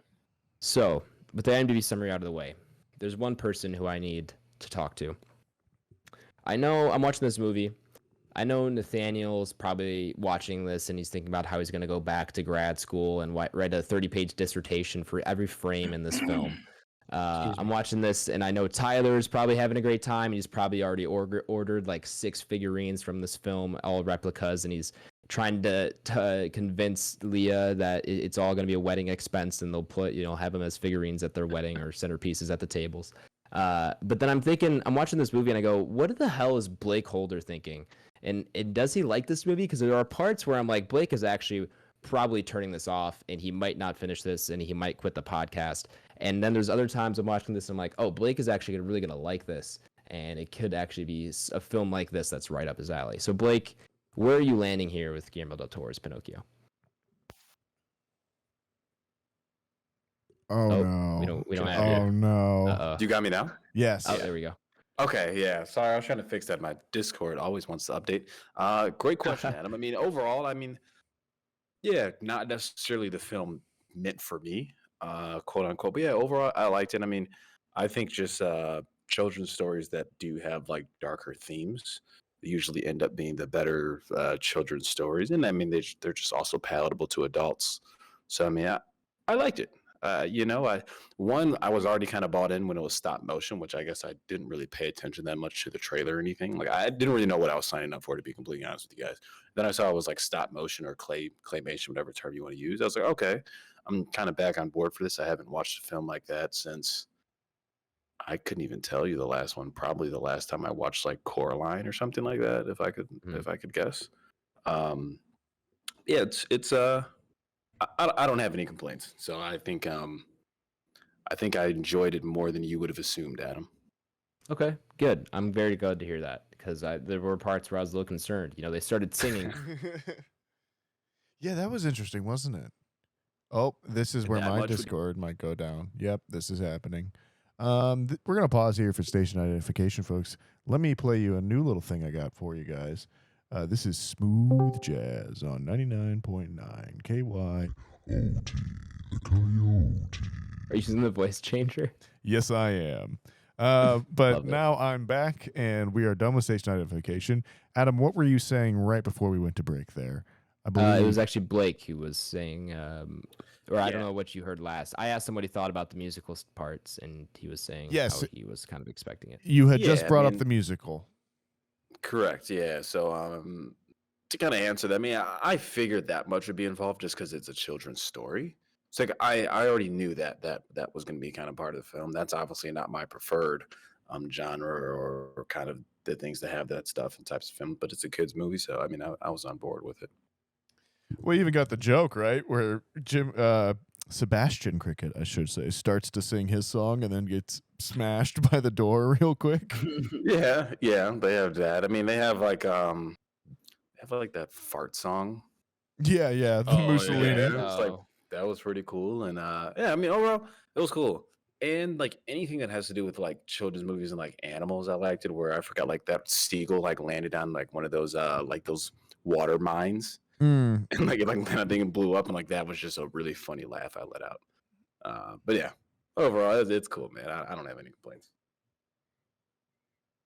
Nice. All right, Nathaniel, what is your first dissertation going to be about? What are you focusing on first? Well, my first dissertation is already done, but my second one, your maybe. Second. No, I mean, I thought this was just a little bit of a nice little delight. I really enjoyed this movie. It was it got me a little bit at the end. I'm not afraid to say I did get a little sentimental at the end. I like, growing up, I won't say Pinocchio was one of those stories I really resonated with, in kind of the Disney Renaissance, if you want to call it that. I think that's definitely my biggest exposure to the story or the kind of bones of the story. And I was scared of the whale as a kid. I was terrified of Monstro the whale. This didn't help. Growing up. Yeah.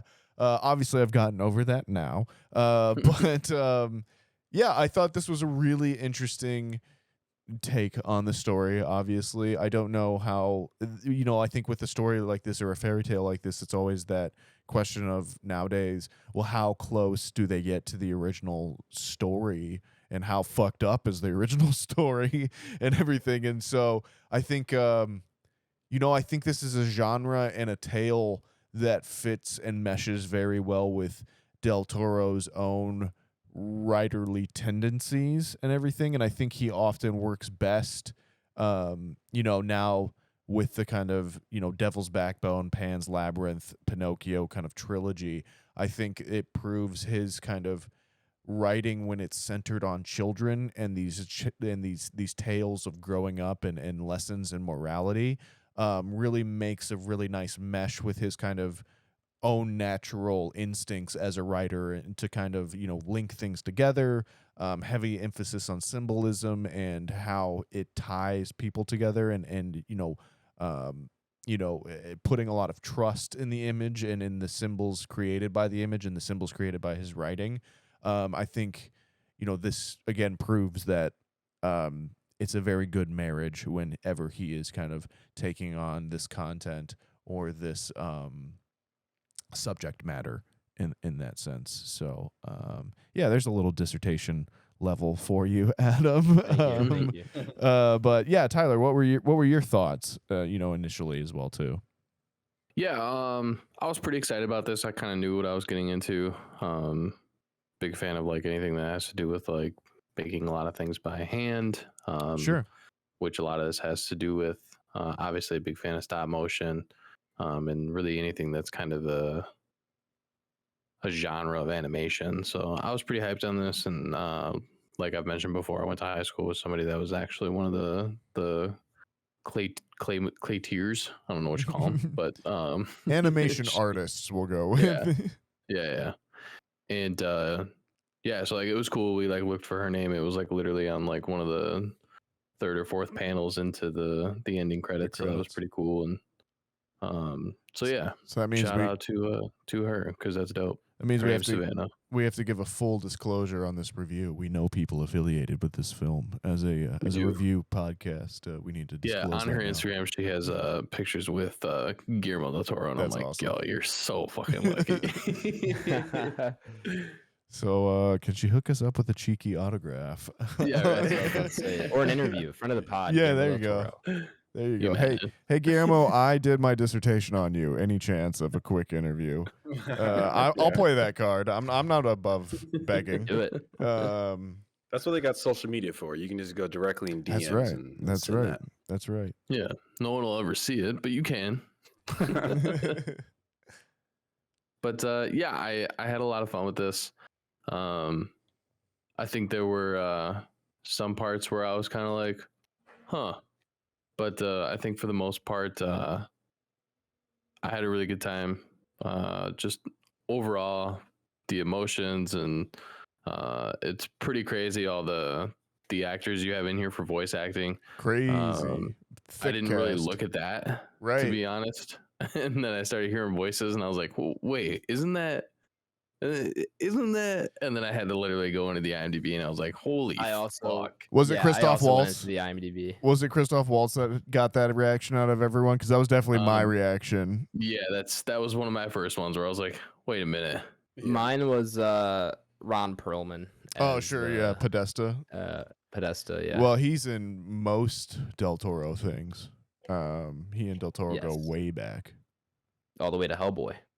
I think prior to that, actually. He was going to read for Devil's Backbone, and he's actually in Kronos, if I'm not mistaken. Yeah, he and Del Toro. You would know.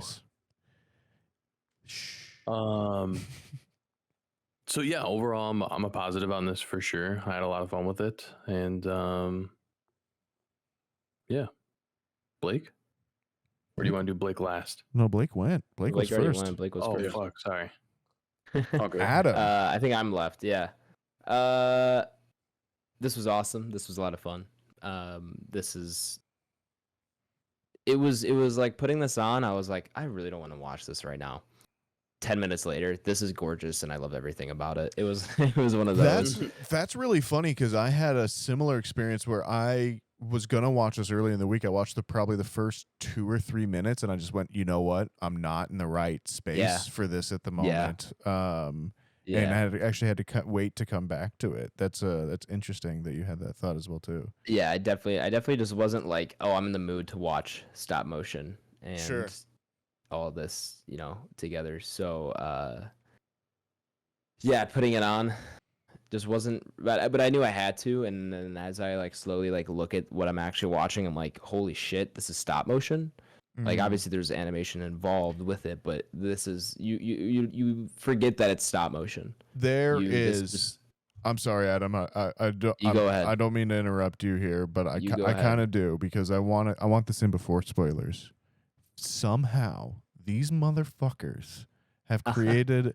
There is a stop motion split focus shot in this, and just like the balls on Del Toro. And by split focus, I mean they're using 2 different lenses on the same camera to rack focus on an object that is near in focus, and then also another camera that is or another shot that is further and still in focus as well too. So you have 2 focused images on the same frame at the same time. You'll see people like John Carpenter use this in Halloween. It's a really spooky effect where it really brings both things into focus at the same time and just kind of unnerves the viewer and creates a nice little tension and focus moment.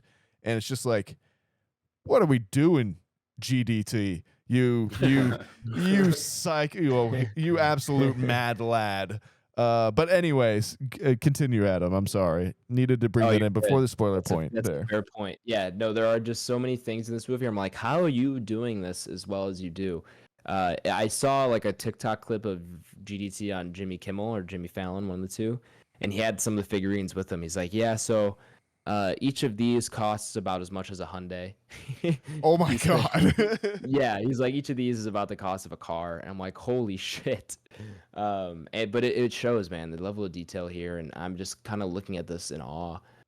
It's probably one of the best motion stop motion things I've ever seen. So I was very quickly like turned all the way around on like what I'm getting, and then this movie starts out kind of as your typical Pinocchio story, but then slowly but surely you find the Del Toro elements that make this so unique. So it's definitely a recommend for me.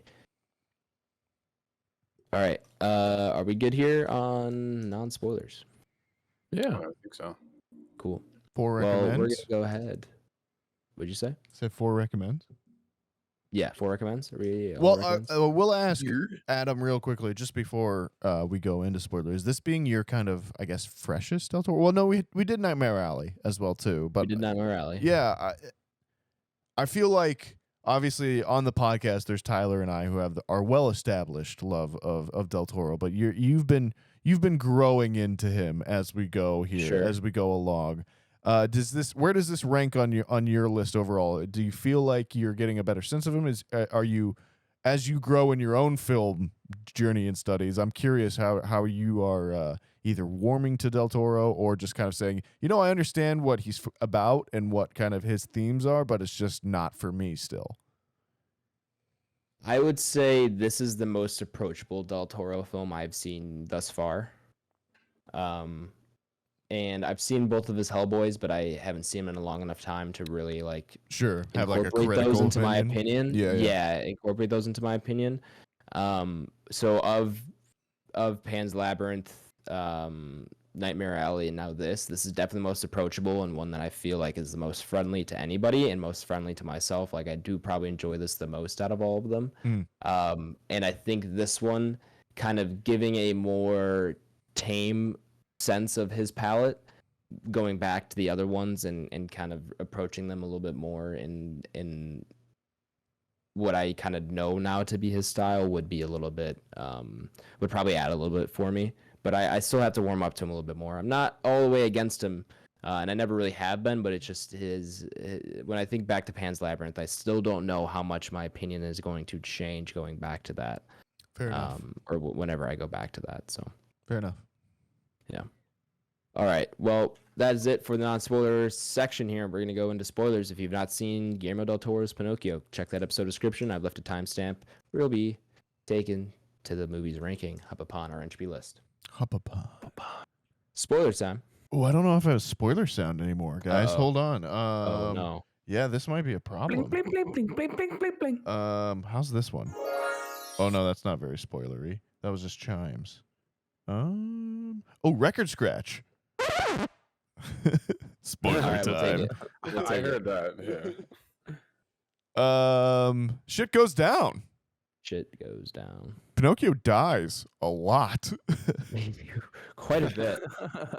Yeah. He's So you go ahead, Blake. You go ahead. I guess my question was going to be, I'm not really that familiar with the Pinocchio story. That's exactly what I was gonna say. So, like, I don't is know that if even accurate? I don't know. Like to the Disney story I knew growing up. I don't know. Have you guys did you ever see the Disney Pinocchio Dude, growing up? I actually don't know No, if I've ever seen Okay. Disney Pinocchio. So The closest thing to Pinocchio I really know is that Shrek? yeah, The yeah, Shrek yeah. Pinocchio? That's probably like Yeah. the closest context I So actually have. it's probably been close to 20 years since I've seen the Disney Pinocchio, but it's more or less Geppetto's. I don't know. He doesn't have a son, but like creates Pinocchio, wishes upon a star. Pinocchio becomes to life, is kind of a boy, goes to school, is kind of rambunctious and stuff, gets led astray and joins the carnival. And then while he's at the carnival, experiences more life and bad things. And then they do both get swallowed by the whale. And then I think they're just spat back out and they kind of, they learn their lesson there and then become a family kind of thing. And it's, be a good little boy, listen to your dad. And don't lie, and you will become a quote-unquote real boy. And he does, in the end, become a flesh and blood human.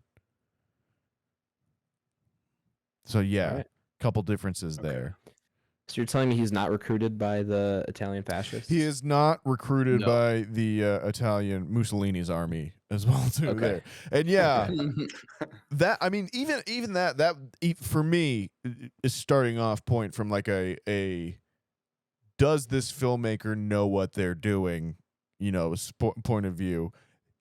Del Toro gets very close to having a like full-on praising of a dictator in this, and then left turns immediately into it's a poop joke, which I just like appreciate on Hilarious. a spiritual level of just saying, fuck dictators, and like we are gonna just make them deal with a random poop joke in our kids' film.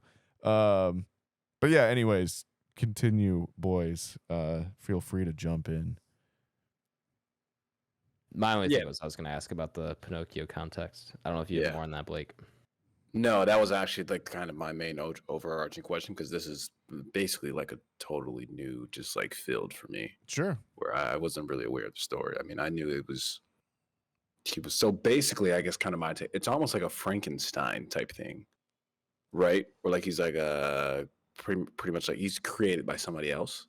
Yeah. I don't want to say he's a monster, but he's definitely the product of. Go ahead. I would say the Frankenstein elements are definitely played up in this in the horrifying sense.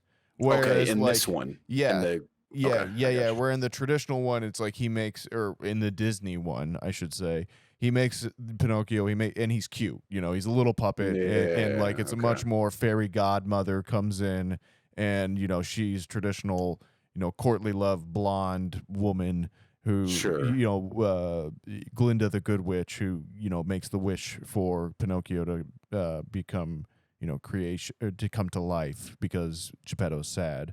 Where this definitely plays into and characterizes it as this moment of grief and this kind of drunken creation mistake, of what have I wrought kind of thing. And, definitely plays up the imperfect fathers, imperfect sons line a lot more as well, too. So, yeah, this is a lot deeper, I think, than the story, the Disney story that I grew up with. Agreed. I think that elevates this to a point where like I love it a lot more than if I were to like go back and watch that original. Like the Guillermo elements that he adds with him. Because, like, of course, Pinocchio in the eyes of a fascist leader is going to be like, this is the perfect soldier. He can't die. He's going to be, so effective. Right. Like, that makes so much sense if you put him in this setting. Like, of course, he's going to try to be recruited from the military. Of course, he's going to want to, join the circus, which, as you said, was in the original. But, that extra layer of depth there, it does ground this story in much more of a reality than you'd really think a Pinocchio story could be grounded. Yeah, as I kind of referenced earlier, this kind of completes his child tale growth during wartime setting.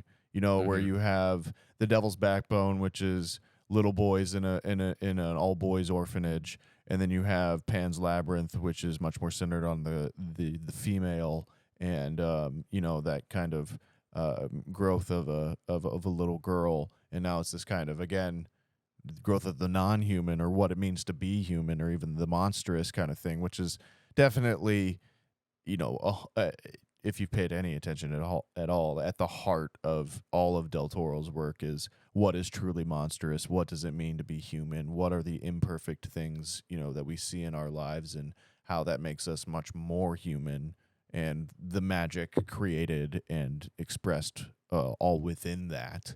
And again, it's that kind of, as Adam referenced earlier, well, no, duh, this totally makes sense. How is it taking us this long to get to a Guillermo del Toro's Pinocchio kind of thing? It's a perfect marriage in a lot of ways. And I think, again, to just go off of another tangent here where I'll talk a lot, there is a kind of comfort in it being this stop motion animation. It's that, like, oh yes, this is intrinsically cinematic in some ways. It's this kind of like, oh, this is a piece of film history still, that kind of old style that you're just happy to see again in some ways too.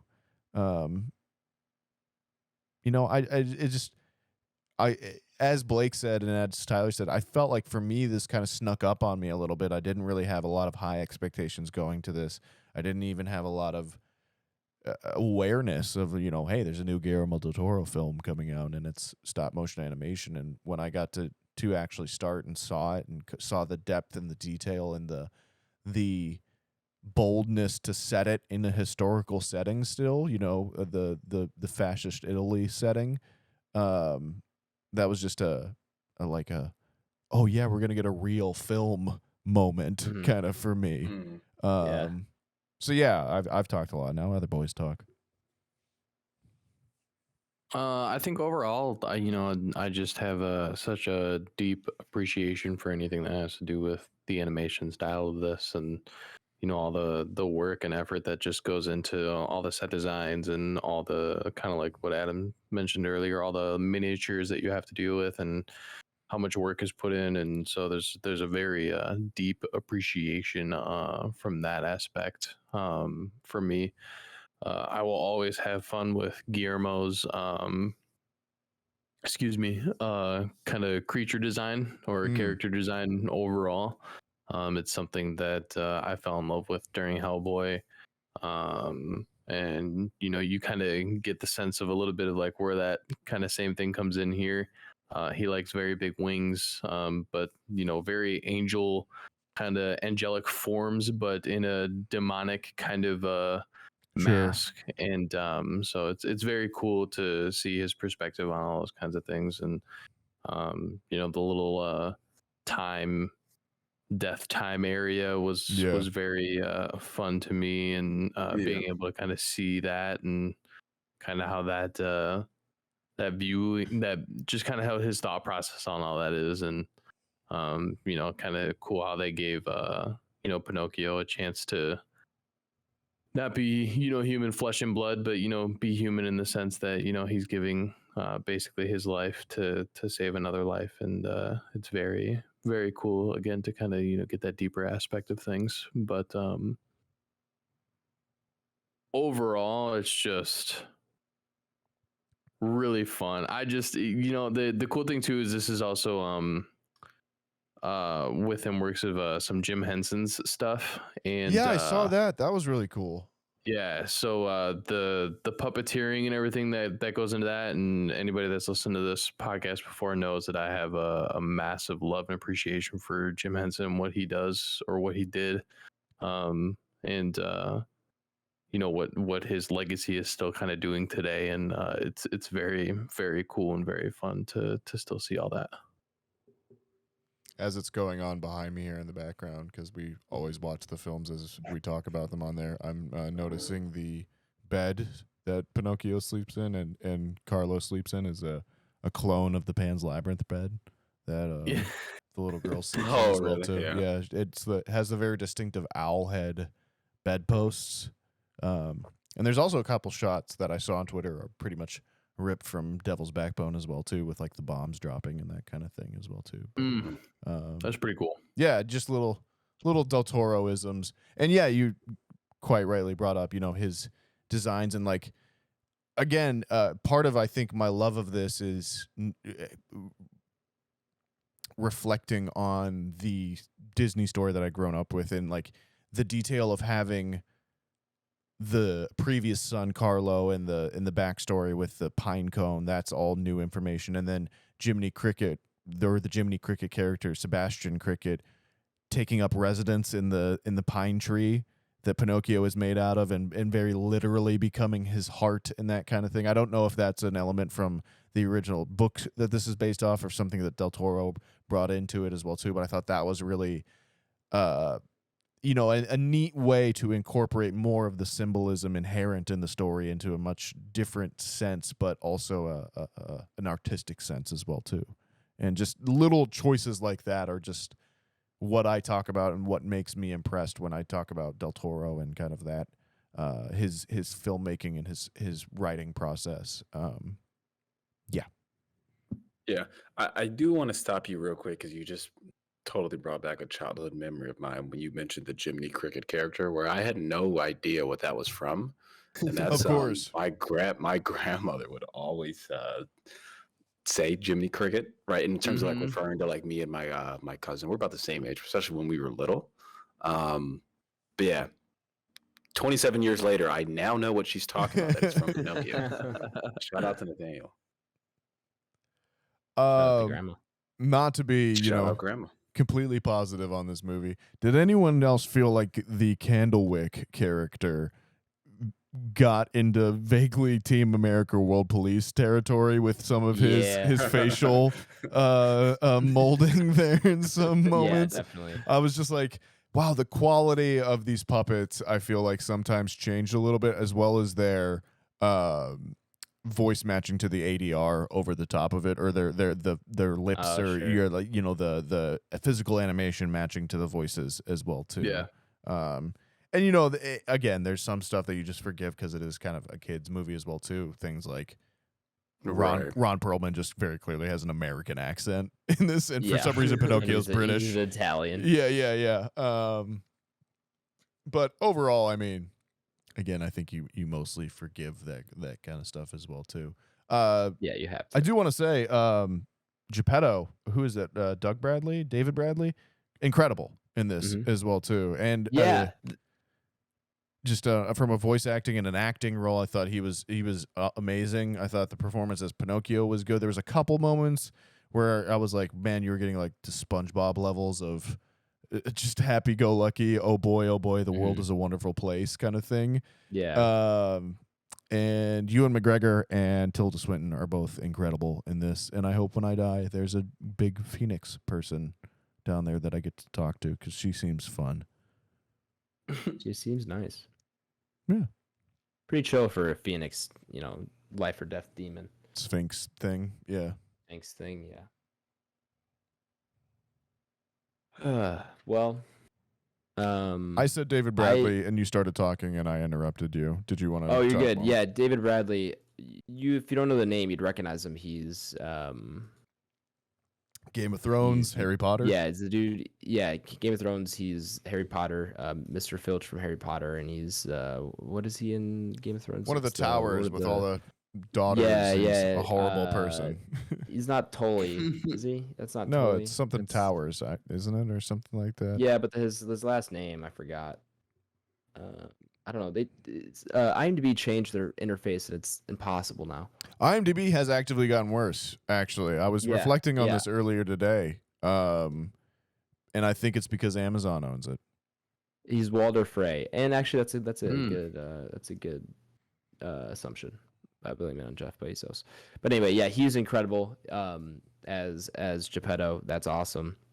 And of course, Ewan McGregor. I actually want him voice acting everything, and I'm glad. I was watching this, and I'm like, I'm so glad Ewan McGregor's back in like a kind of A-list actor roles now, because he was gone for a while. And then what did we see him? I think Doctor Sleep was kind of the first thing that kind of brought him back to the forefront of people's minds, and now he's getting cast all over the place, and I love it. He's awesome. Yeah, Blake, as we've covered before, that is the main character in Doctor Sleep and Obi-Wan Kenobi. Yes, yeah, I now know. I only knew him from Doctor Sleep though, so that's my huge podcast brain fart up there with Adam and Eli Roth. You need to watch Train Spotting. Yeah. I think you would like Train Spotting. Train Spotting? Yeah. It's about 4 friends in Scotland that are all addicted to heroin in like the 90s, but it's by Danny Boyle, and it's got our boy from 28 Weeks Later, Robert Carlyle, and Ewan McGregor, as well as 2 other Scottish actors. I can't remember off the top of my head. From 96. Yep. Yeah. Definitely a classic, a modern classic. I think you would enjoy. Kind of in the vein, a little bit in the vein of Requiem for a Dream, but I figured that once you kind of mentioned the topic. But I'll put it on a short list. See if I can get to it. I mean, it would be a good one for the pod too, to be honest. But yeah. Anyways, we're talking about Pinocchio. Christoph Waltz, welcome, surprise. I was like, hey, I think I recognize that voice. I think we talked about that real quick earlier. Mm-hmm. And then is that his second time on the pod? Definitely maybe third. Django, Is he in anything else? Is he in Nightmare Alley? No, I don't think he is. No, I don't think so. Okay, so only 2. Wait, is he? I know, right? That's one of those ones where you're like, maybe. No, I don't think he is. He might not be. I don't think he is. I'm trying to think.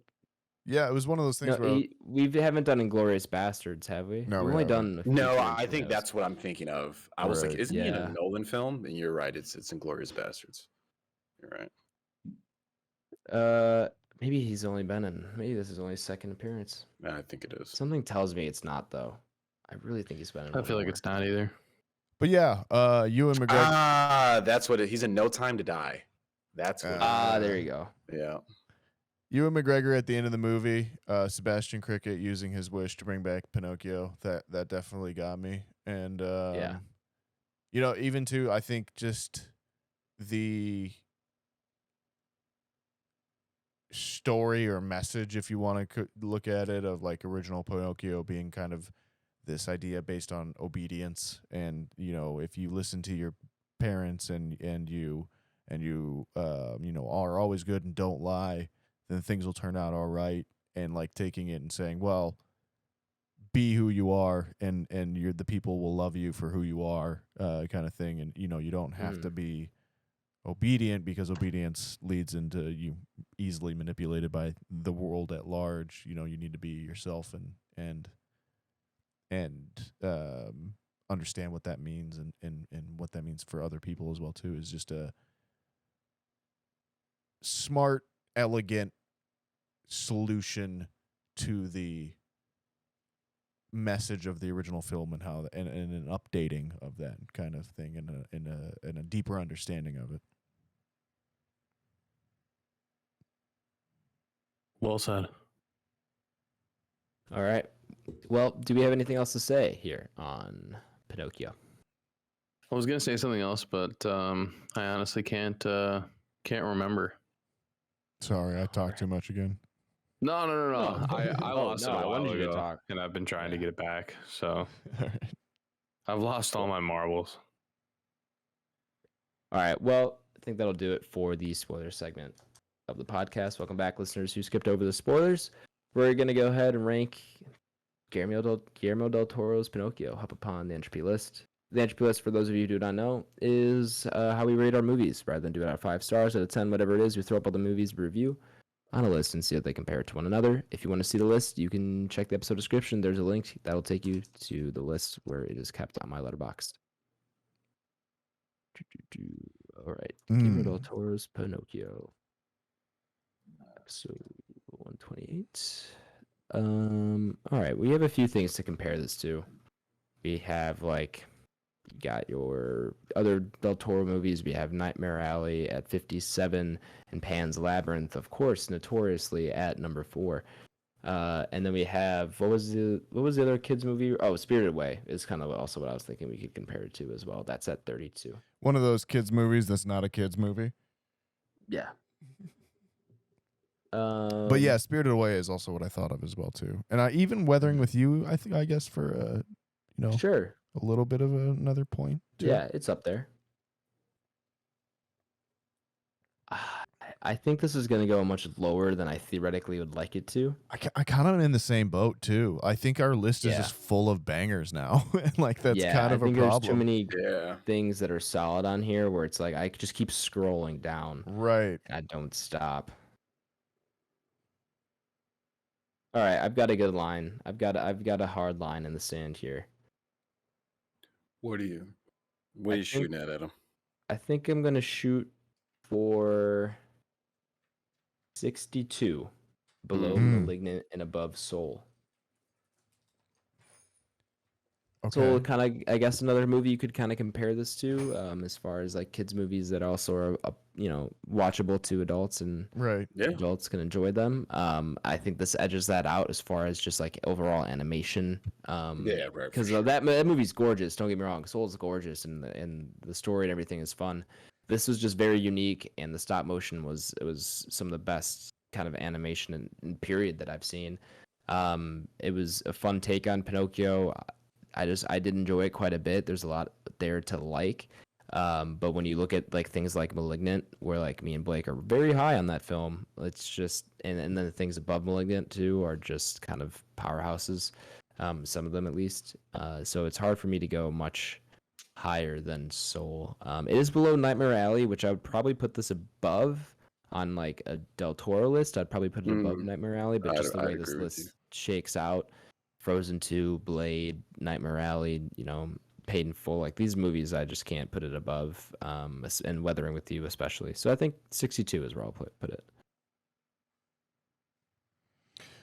I'll go off of that, and I will go at 52. 52. Yeah, so below Black Panther, Wakanda Forever, and above Wakanda Forever. Wakanda. Yeah, and below Dr. Sleep. That puts it above Nightmare Alley for me, and it puts it above Weathering with You. And it's kind of in that tier of a lot of movies we've watched this year and liked, as well as kind of like I think almost like a director A tier. We can always kind of push it up higher, and a director kind of B tier. I think that's kind of a good level in there as well too. So yeah, that's where I'm gonna go. 52, 52. Above Wakanda Forever, below Dr. Sleep. All right. Fair.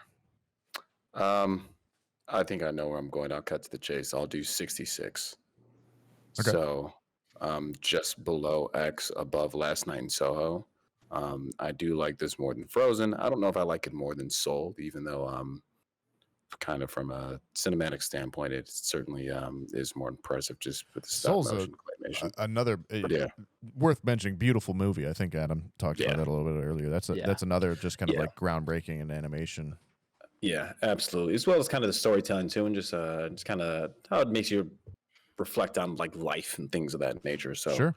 Yeah, and then I'll put it above like Halloween 2018. I'll put it above The Strangers and things of that nature. Scream, The Last Duel, Conjuring 2. Die Hard's one that's kind of like, that should probably be a little bit higher every time I look at it, but yeah, 66 is good with me. Fair enough. Ty? Yeah, this is hard because like part of me wants to put it like down by like Frozen. Sure. Just from like this is like one of those movies where it's not going to go as high on the list because there's just like there's just complete and utter like bangers up there. but the appreciation level for this movie is really, really high, regardless of where it goes on the list.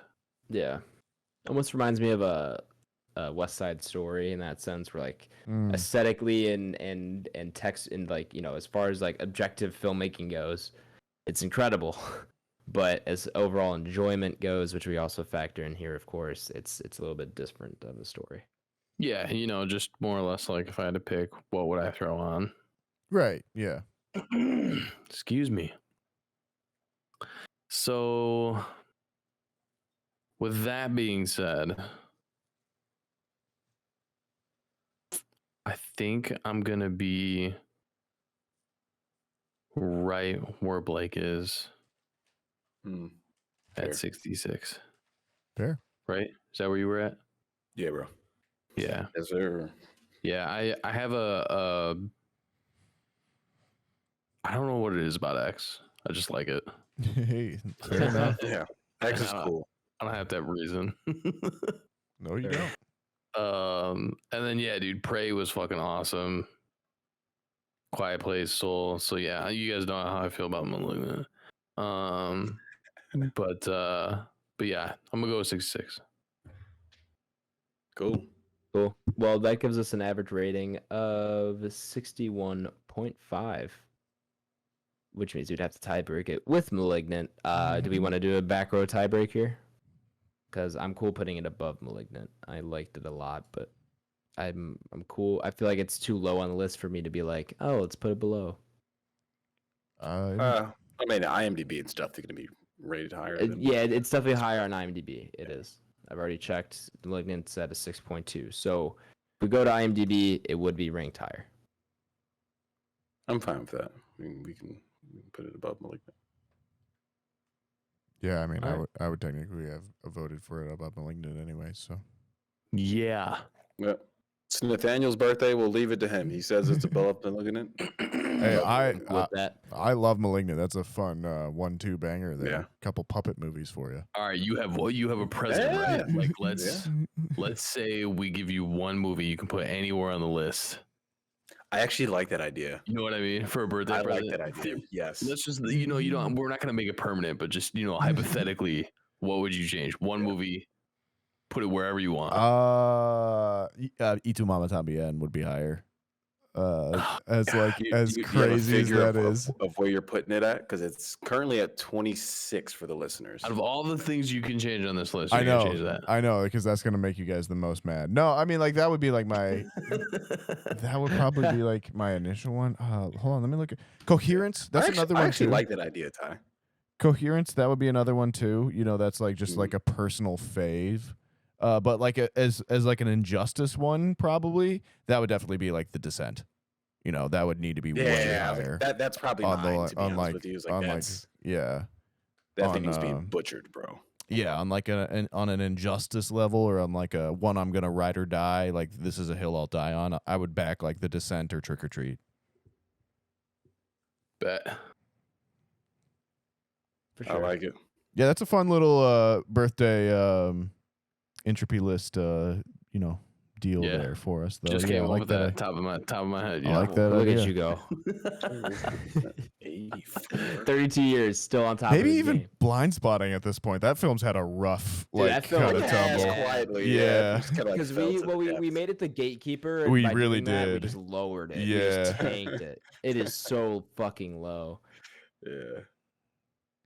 But yeah. All right. Well, we have Guillermo del Toro's Pinocchio, ranked at 61, below Predator, and above Malignant. Next week's review. We've already talked about it, ladies and gentlemen. It's been over a decade in the making, but it's here. The moment we've all been waiting for. Avatar, The Way of Water. This thing's getting incredible reviews. I already might just go ahead and pre-purchase 2 movie tickets for this weekend. I don't know yet. So it's still up in the air. But yeah, this movie looks incredible. It's been getting great reviews. I'm very excited to go see it. And yeah, I can't wait to talk about it next week. Should be fun. Yes, it will. We're running long on time, so I'm assuming we're just going to skip over 5-star review. You cool with that, Nathaniel? Yep. All right. Well, that means you're just going to have to share the podcast share with a friend, a family member, a little wooden toy that somehow came alive. Tell him to go tell all your friends about it, and you'll know if he likes the podcast or not because his nose will grow. True. And then after that, once you're done telling all your friends about us, you can follow us on Twitter at Banter Row, on Instagram at Back Row Banter Pod, and on YouTube or just Back Row Banter.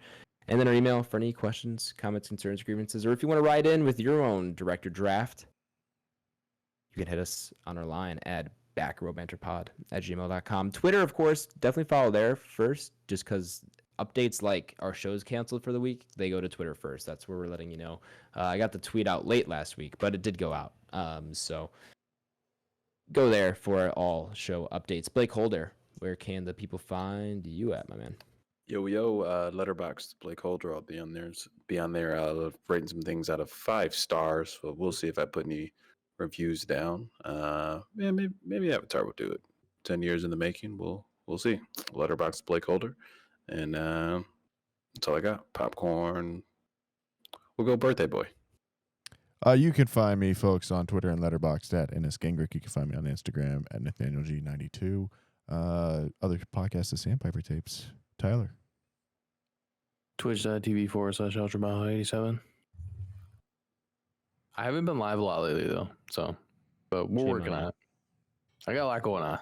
Get off my back. All right. And I guess if a wedding to plan, I guess that's all right. It's there's like a lot going on. Something like that. So other than that, what is it? Letterboxd, Twitter, and Instagram, I think. Yeah. Yep. All Tyler Verdalis, VID, ALES. Hit me up. Cool. Adam? You can find me on Twitter at H24, on Twitch, where I've been live decently. We haven't been playing as much, but I got a new team. That's all squared away, and we're getting back to playing. So when I'm playing, I'm probably live. Twitch.tv/Aish. You can find me on Letterboxd at Aish as well. That's going to do it here for episode 128. Guillermo del Toro's Pinocchio. Thank you all for listening, especially if you made it this far into the episode. You're my favorite type of listener, and we do appreciate it very, very much. Join us next week for our review of Avatar, The Way of Water. We'll be RB. Be excellent to each other, everyone, and we'll be RB. Thanks for stopping by. We appreciate anything you can and will do to help us grow. And just make sure you spread love and, be courteous of other people. Yeah, let's say that. And we'll be RB. Thanks for listening. Thanks for the support as always. We would not be able to continue this podcast if it wasn't for you. Second, John Nathaniel, happy birthday. And outside of that, rest in peace, Mike Leach. We lost a very predominant football coach who's been a college coach for probably the past 20 years or so. Looks like he passed away to a heart attack today. So prayers and condolences to his family. We'll be RB.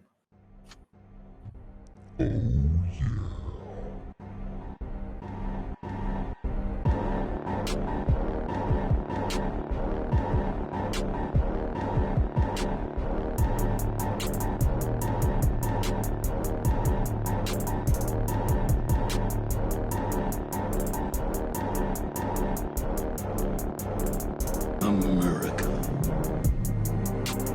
Ready for another lesson. Lit my candle.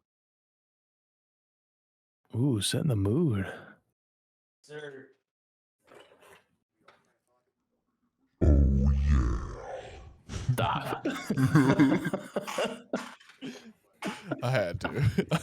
Oh, God. This is going to be too much fun. What I miss? Nathaniel has a couple of voice changers on the new setup. So Adam had said something promiscuous, and Nathaniel put on a, just do it for him. Oh, yeah. Oh, yeah. I don't know if we heard it. I can't hear him. I don't think you can. Yeah, they're just not catching. It doesn't come up. It'll all be in the recording, don't worry. But it's definitely a little bit of the mellow yellow. Oh, yeah. Yeah.